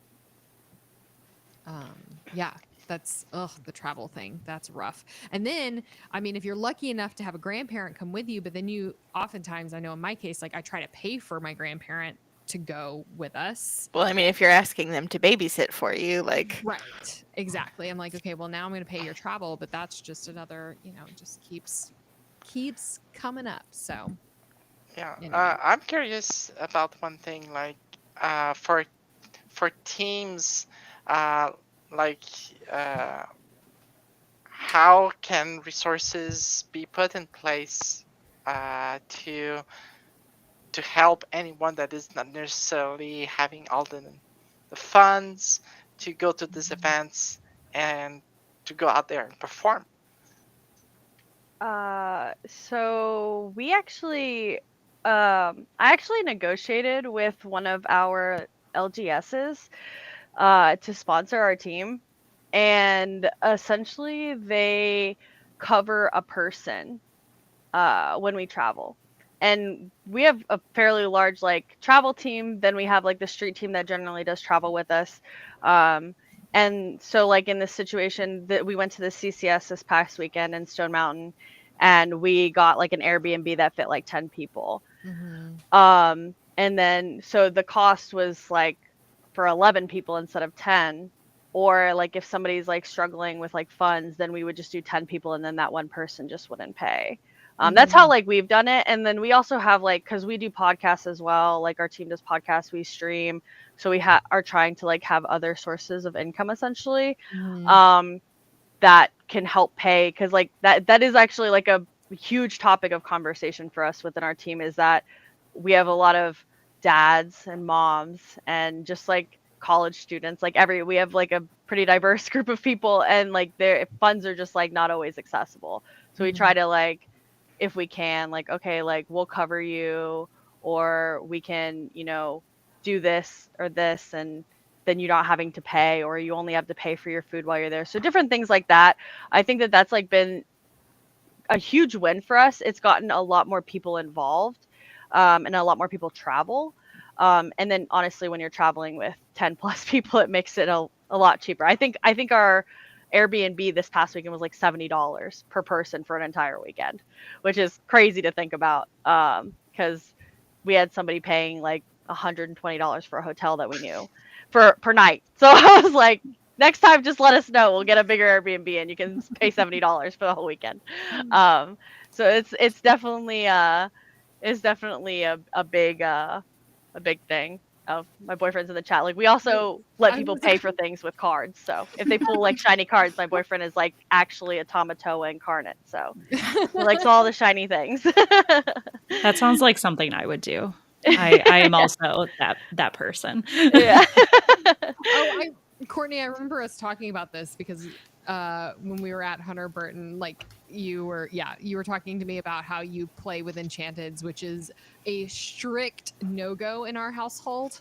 Liam is a very anti-playing with Enchanteds type of person. We are only playing with non-foil cards. Because I was going to say, Liam and I are kindred only that way. non-foils? Only non-foils in this household. I'll play at least with foils. I just got my newest in the mail today. This is a French version of Cindy. She's beautiful. Cendrillon. She is So nice. gorgeous.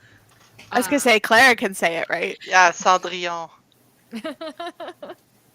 So fancy, Clara. Did you guys know Clara has cast Lorcana in French? Oh yeah, I did. The first version of the CCS, I got asked to cast in French, and it was an interesting experience, because in Quebec we are like, yes, French Canadian, but we are also mostly bilingual. And my friends were like, it was great. You probably did a really great job, but that was cringe at moments, hearing you translate the names of the cards we're used to see in English. And I was like, yeah, I'm really sorry.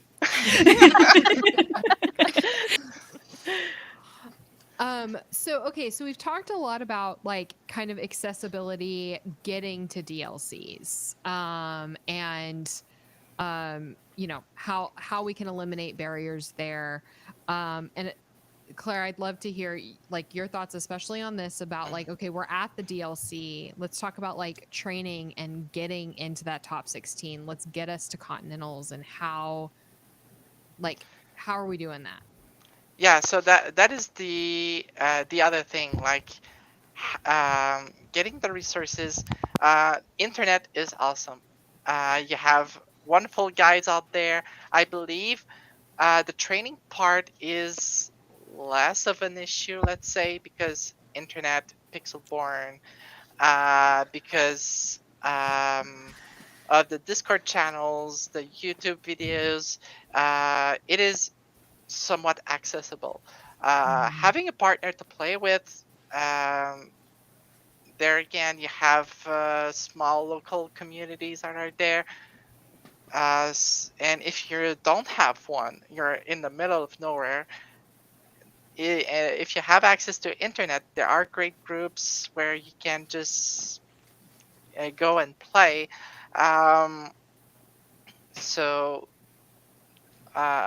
Yeah, getting the training is time.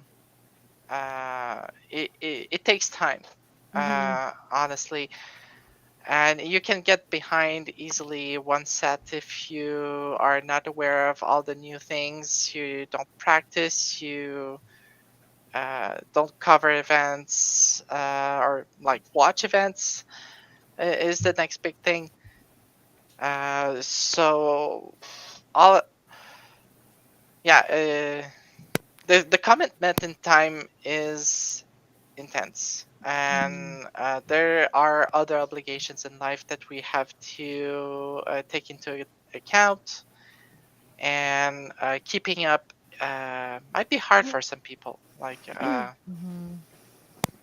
I was just gonna say, I feel like outside of Lorcana specific ways to improve conversion rate, I think just being able to dedicate the time to it and having some kind of support system to help you with that, because like women are so often expected to be the caretakers, be the the folks who do the majority of the housework, be the people who handle the mental load, right? And having, whether that's a partner, a roommate, a family member, someone to help handle that load for you when you are training would be huge, because you can't make more hours in a day. Yeah. no, if you do, you have to sacrifice something, and you don't want to sacrifice sleep. We heard from Hector how bad that was. Which is important. Yeah, there was a point I wanted to bring out there at the very least. It is we have DLCs, we have like in-person play, but I think having online tournaments could really help with the accessibility, the time to travel, all those commitments. Like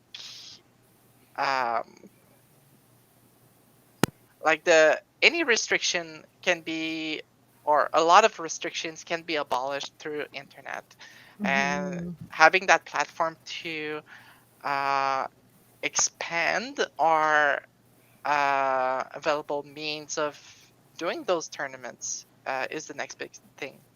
Yeah. And it does level the playing field a lot, because if you have a computer, webcams aren't crazy expensive. Anyone who is already using the internet then, can access a tournament, can play for notoriety or money or cards or whatever. And being able to do that from your own home means you don't have to take time off work. You don't have to, necessarily find someone to watch your child if you have a partner, or people at home with a support system already. And I think that's a really good point. Definitely having online play would really help lighten that burden. Yeah, I feel like, oftentimes after, doing work and then coming home and making dinner and spending time with our daughter, and, then gosh, like content, like I'm, getting to like 11 o'clock at night and every night. And it's like, okay, now if I had time to practice, if I had mental energy to practice, okay, It would be now. 11 p.m. is the time that I can do that. And so having a community, and there is some of that like on Discord, and having a community that's willing to be like easily accessible at 11 p.m. at night for like maybe one game, because that might be the entirety of my mental energy is like one game that night, is also super helpful. So I will say, I know that we are past time, and I do want to like get kind of like some of our final thoughts and then move on to our last segment of the evening. But does anybody kind of have any other things that we haven't had an opportunity to touch on yet? I feel very strongly about one thing. Where is all of the fun merch at DLCs? I want to buy Loungefly stuff. I want to get cool shirts and pins and stickers and hats. I don't want to buy any more Lorcana cards. Okay? We did have a lot of discussions about Loungefly and spirit jerseys, so I agree. Where is it? Where is it at? Even if it weren't Lorcana Jersey. themed, like just bring in the Disney vendor. Yeah. Like I'll pay for it. Take my money. The men can have the cards. I want to wear stuff. I want a Lorcana Spirit jersey in the absolute worst way. Like, Yeah. I want one so badly. I just I feel like they are missing out on such a huge market. other side of the spectrum of people who are there. And it's like, we love Disney already. You give us stuff to buy, we're gonna do it. Yeah. Okay, I have to ask specifically, Taunton, you're getting called out. Called out. Chat. So apparently you would like stationery and Lorcana wasabi tape. Washi Washi tape. tape. Wasabi tape. Oh yeah, I'm like so I'm also an English major, but I concentrated in poetry and I write a cool. lot. Yeah, and I was lit, Yeah. so very different. yeah, mine was creative writing, and I'm kind of more on the poetry side, and I write a lot, and I have an obsession with washi tape, and I would love Lorcana. I literally I don't have any close to me, but the league stickers, that come with the kit, my locals gives me the sheet, so I can use it to put on my calendar and like everything. Yeah, no, I'm obsessed. I would love the actual. That'd be so sick. I'd be so happy. Erasers, Yeah. notebooks, pencils. They just have so much stuff that we would use that they're just like, who wants more stuff? I was gonna say, Mo makes a really good point in the chat too. This is something that can be integral to growing the game, that can attract more people into the game of all ages and genders and backgrounds, right? Like, Do you know what Disney adults like? Merch. buying stuff. Yeah. They like merch. Just look at the Disney shop. Just look at Disney Springs revenue, like the Disney store.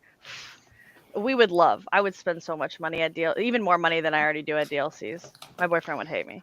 Like, I would probably buy a Disney Lorcana jersey like that is really badass. So when I come up on the stream tables in the DLC and such, I don't need to put that T-shirt that they have to give you if you have like T-shirt like this, because they don't want this, and I'm like, it is my style. I want this. Okay, make it Disney and it works. Okay, good. Okay, I wish. Yeah, that would be so cool. Okay, so we're gonna move on from this discussion and do one of my personal favorite segments of our show, and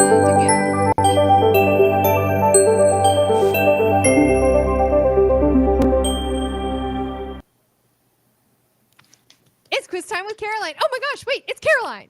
I'm already here. Look at that. Here the whole time. I've been here the whole time.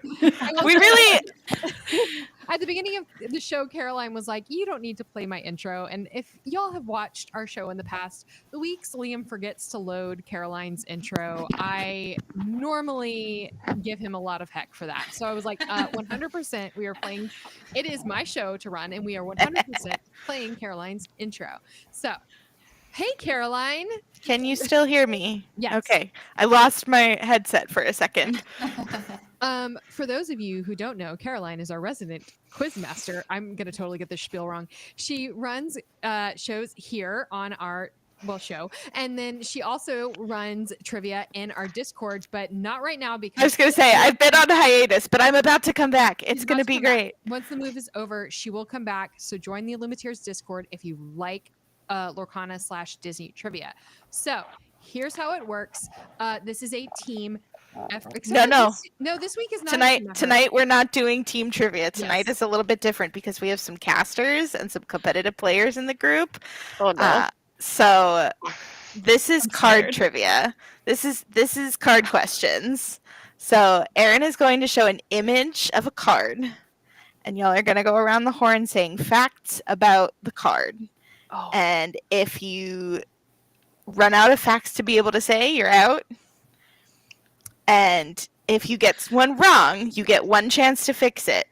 If you get it wrong the second time, you're out. Last person standing wins the pin. Except unless you've already won a pin, which I think Clara has won a pin, maybe. Yeah, So Clara, maybe. but you don't have it in your possession. I'm hearing from the peanut gallery that Clara has won a pin but has not received a pin. That is yes, true. she's nodding. That is true. Okay. So Clara, you're just playing for notoriety. If you win, it will go to the second place winner, and you will just get the bragging rights of winning. So okay. Okay. So first up, are you ready, Caroline? I am indeed. Okay. First up, here she is. Who starts? Let's see. Aaron, you're on top for me, so why don't you start? She's a fox. That is her subtitle. Sure. Point for you. Nailed it. Clara. In the movie in which she is portrayed, she is only seen in the last portion of the movie. I mean, technically. So I don't know that that's necessarily true because the third act of the film is At least a half. the third act of the last half film hour. is the jousting Yeah, the / duel jousting. competition, and then Arthur becoming king. So it is in the last portion, like the last half hour. I will begrudgingly accept because I don't have timestamps on me this very moment. But remember, this is card facts. Oh, okay. So tell me things about the card, Courtney. She's a 4/3. Yes, you gave me two things. Taking some answers away from your opponents. Tanya, you're up. It's an amethyst card. It is an amethyst card, yes. Mandy. She bounces another card to be able to hit the deck, the ground, the table. Yes, basically. I mean, that is a description of functionally what she does. In order to stay on the table, she has to bounce another card back to your hand. Aaron. Madam Mim. She is Madam Mim. Nobody had said that yet. That was my next one. Clara. She is a storyborn character. She is a storyborn character. Very good. Courtney. She has rush. She does have rush. Tanya. She's inkable. She sure is. Oh crap. Mandy. I'm stressing. We're running out of stuff here. Mandy. She's got purple hair. I'm not sure that that's so much a fact as an observation. Hey, I'm running out of things here, okay? What do you want from me? I know for a I fact. don't even know how to read, okay? I've never even read this card. Maybe Mo plays EA. What? I know that you know what movie she's from. She's from The Sword and the Stone. There you go. She does have purple hair, though. Aaron. Mandy, Tip, your husband's got something for you in the chat. Okay. She is Alice Pizzoni, right? She is Alice Pizzoni. Very good. That's the first time somebody's gotten an artist right for one of these.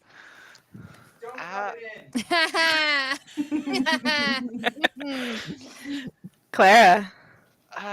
She that card is from chapter 2. It is from Rise of the Floodborn, yes. Courtney.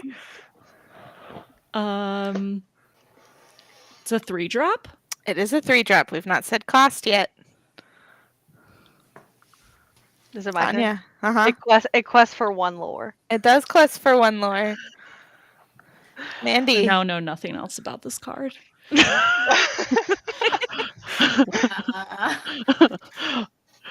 She's...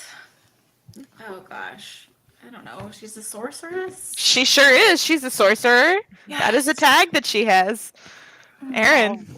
She's a villain. She is a villain. Oh no. Clara. Oh god. Well, she is a well-established card in the bounce deck. If that ever passes, then I will say, so I can tell you guys some facts that folks have used before that have not been said yet. We've not established rarity. We've also not said the name of her ability. she's a rare. She's a rare.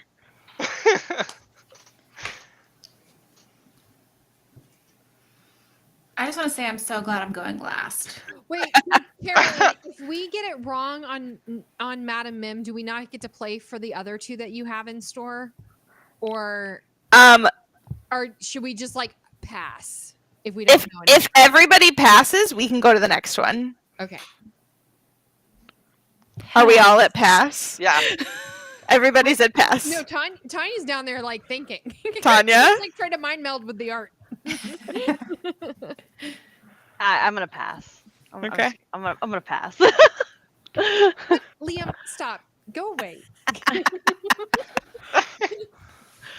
It has been said that she is inkable. Yes.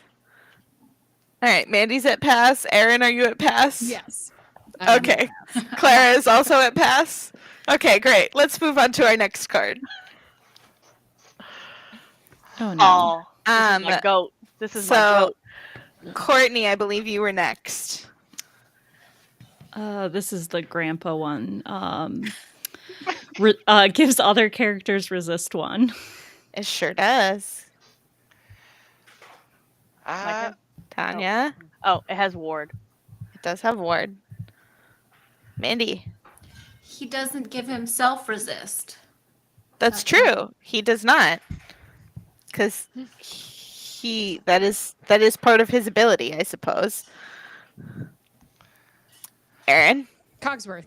His name is Cogsworth. Very good. Clara? The name is in French is Big Ben. Sure is. Well, I'm being amazing. fair. I'm being fair. I'm using Stole this my trump answer, card Clara. first.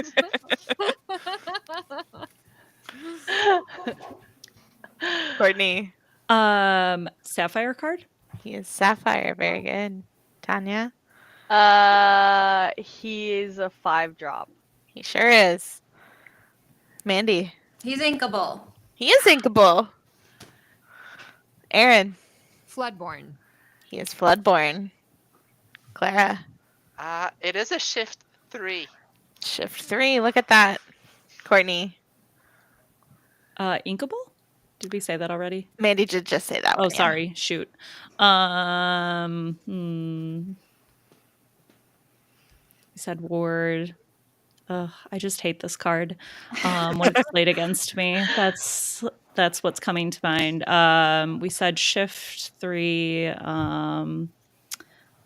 Oh boy, this is where I lose horribly. I pass.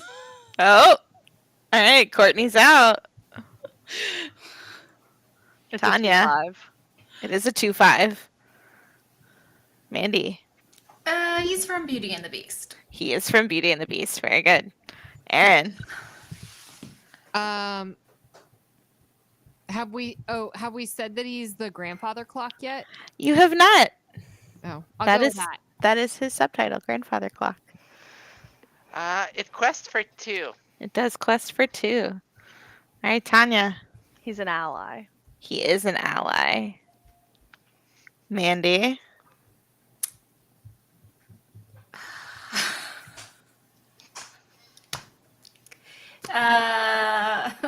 Caroline, can you say what we haven't said yet? Sure. You haven't said cost. You haven't said rarity. You haven't said artist.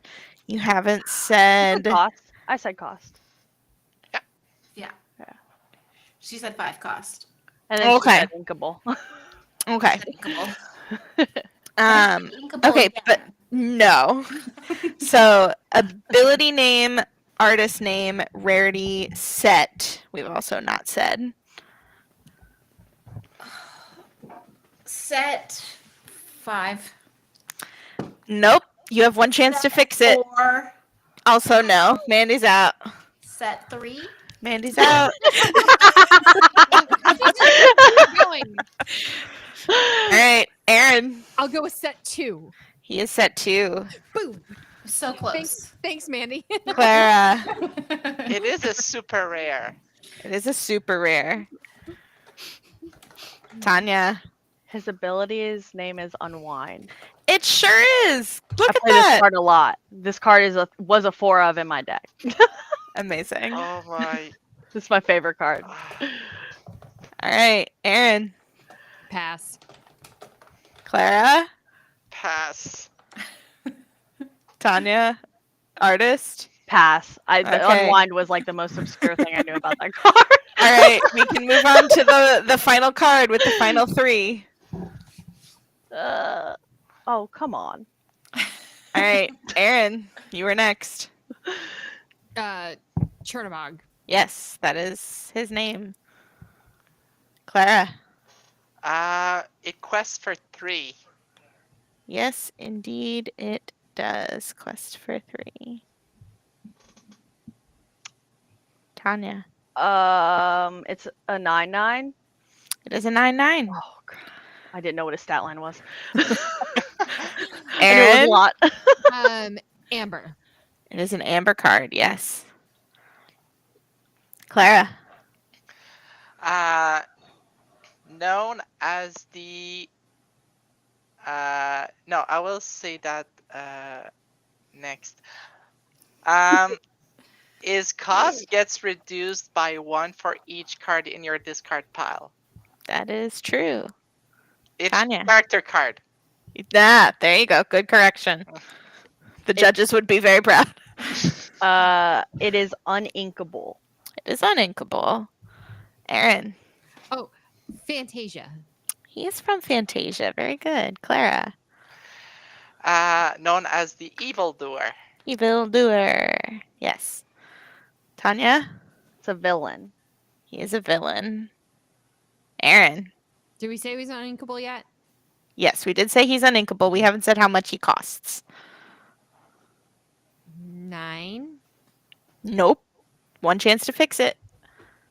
10. 10. Yes.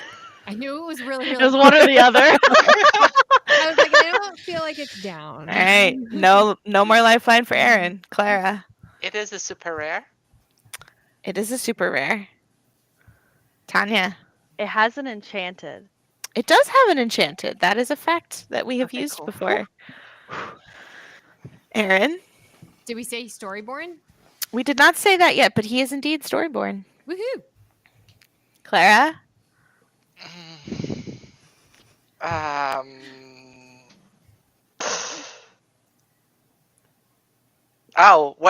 When that card comes, when that character comes into play, you shuffle all the characters from your discard pile into your deck. That is correct. Yes, you do. Tanya. Set 3. Yes, set 3. I'm running Aaron. out of facts here. I was like, I'm taking one from the chat. He's known affectionately as the Bog. I'm not sure that counts as a fact so much as a community tidbit. Okay, I'm out. All right, Aaron's out. Clara. It is an amber card. We have said the ink color. You have No, I'm out. ability names or flavor text or artist name. I don't see those elements in the card. Tanya. Ivana Kisa is the artist. She is one of the artists on it. Yes. I only know one. Okay. Okay, I'll take it. That's impressive. I actually really like this card. It was one of my It's- favorite cards. It's a great card. That makes Tanya our winner. Woohoo! Liam, take note. Liam will get you your pin. He's over there.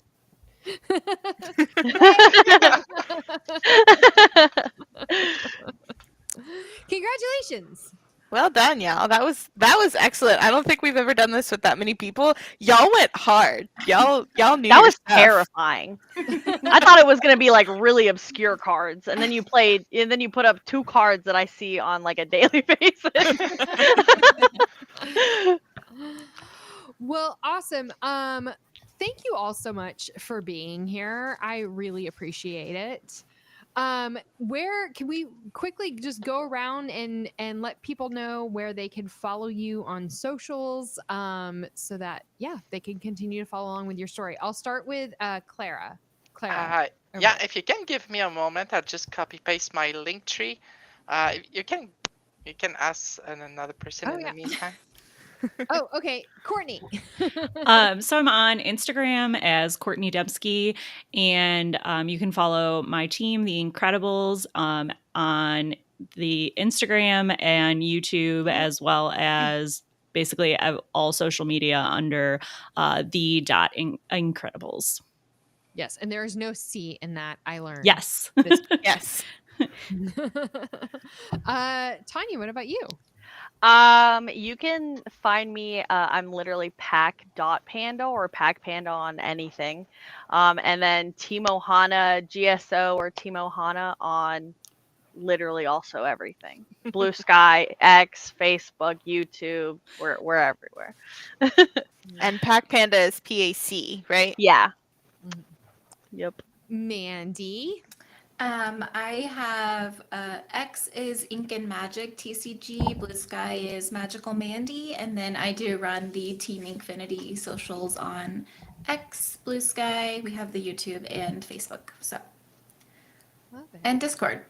I'm And- also there all the time, all day. I was gonna say, Mandy and I are fellow Discord degens over here, and it looks like somebody's just put Timo Hana's link tree in on Twitch. I'll share the it Twitch. out cross platforms. Appreciate that, because Lovely. I was hoping one of them would do that. Well, yeah. There you go, everybody. That's So- so handy. I didn't even know that was so handy. Oh yeah. Linktree is great. So I found my link tree. I've put it into the chat. You can find me at anything Questing Queen TCG online. If you put it into the YouTube chat, it will not work because the only person who can send links in YouTube chat is Aaron. So if you want to put it in private chat here, Aaron can. Then I can send it out. Send it across out. the world. Okay.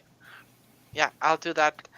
But Clara is the Questing Queen. You can find her on Twitch pretty frequently. She's also on Discord and maybe Blue Sky ? I started Blue Sky. Yeah. I think it is in there. But I'm trying to get my gears running. Mainly Twitch, Instagram right now. Trying to develop my YouTube and Blue Sky game. But I'm really, I'm such a noob. Like, there are only so many hours in a day. Yeah. There aren't 3 of you out there, Clara. That's not something that's happened. Can't duplicate yourself yet. Running all platforms. Okay, and Miss Caroline, where can people? You can always find me at Lorcana Bell. I am sometimes on the Twitter, but actually I also have started Blue Sky now, which is pretty exciting. Please make sure this is the account for me that you're following. I ended up in a starter pack for Lorcana on my personal account, which is where I post all my gymnastics coverage for my other job. So don't follow that one, follow this one. Lorcana.bell on Instagram, and of course Discord is where I hang out pretty much all day, every day, in the Love to Lore Discord and the Illuminateers Discord, hanging out in the Team Infinity Discord. I am Mandy's support person. So Thank you. I back her up when she needs to tell people to do things. Don't make me get Caroline. You don't want to see me angry through Caroline. So It's amazing. Well, thank you all again. You can follow us here every Monday night at 8 p.m. Central Time. Learn that lesson. We hope to see everybody back next week. I am excited to have back my in-person in-person co-host next week. Sorry, it's weird. It's backwards. Anyway, so yeah, thanks everybody for hanging out with us. And now for the awkward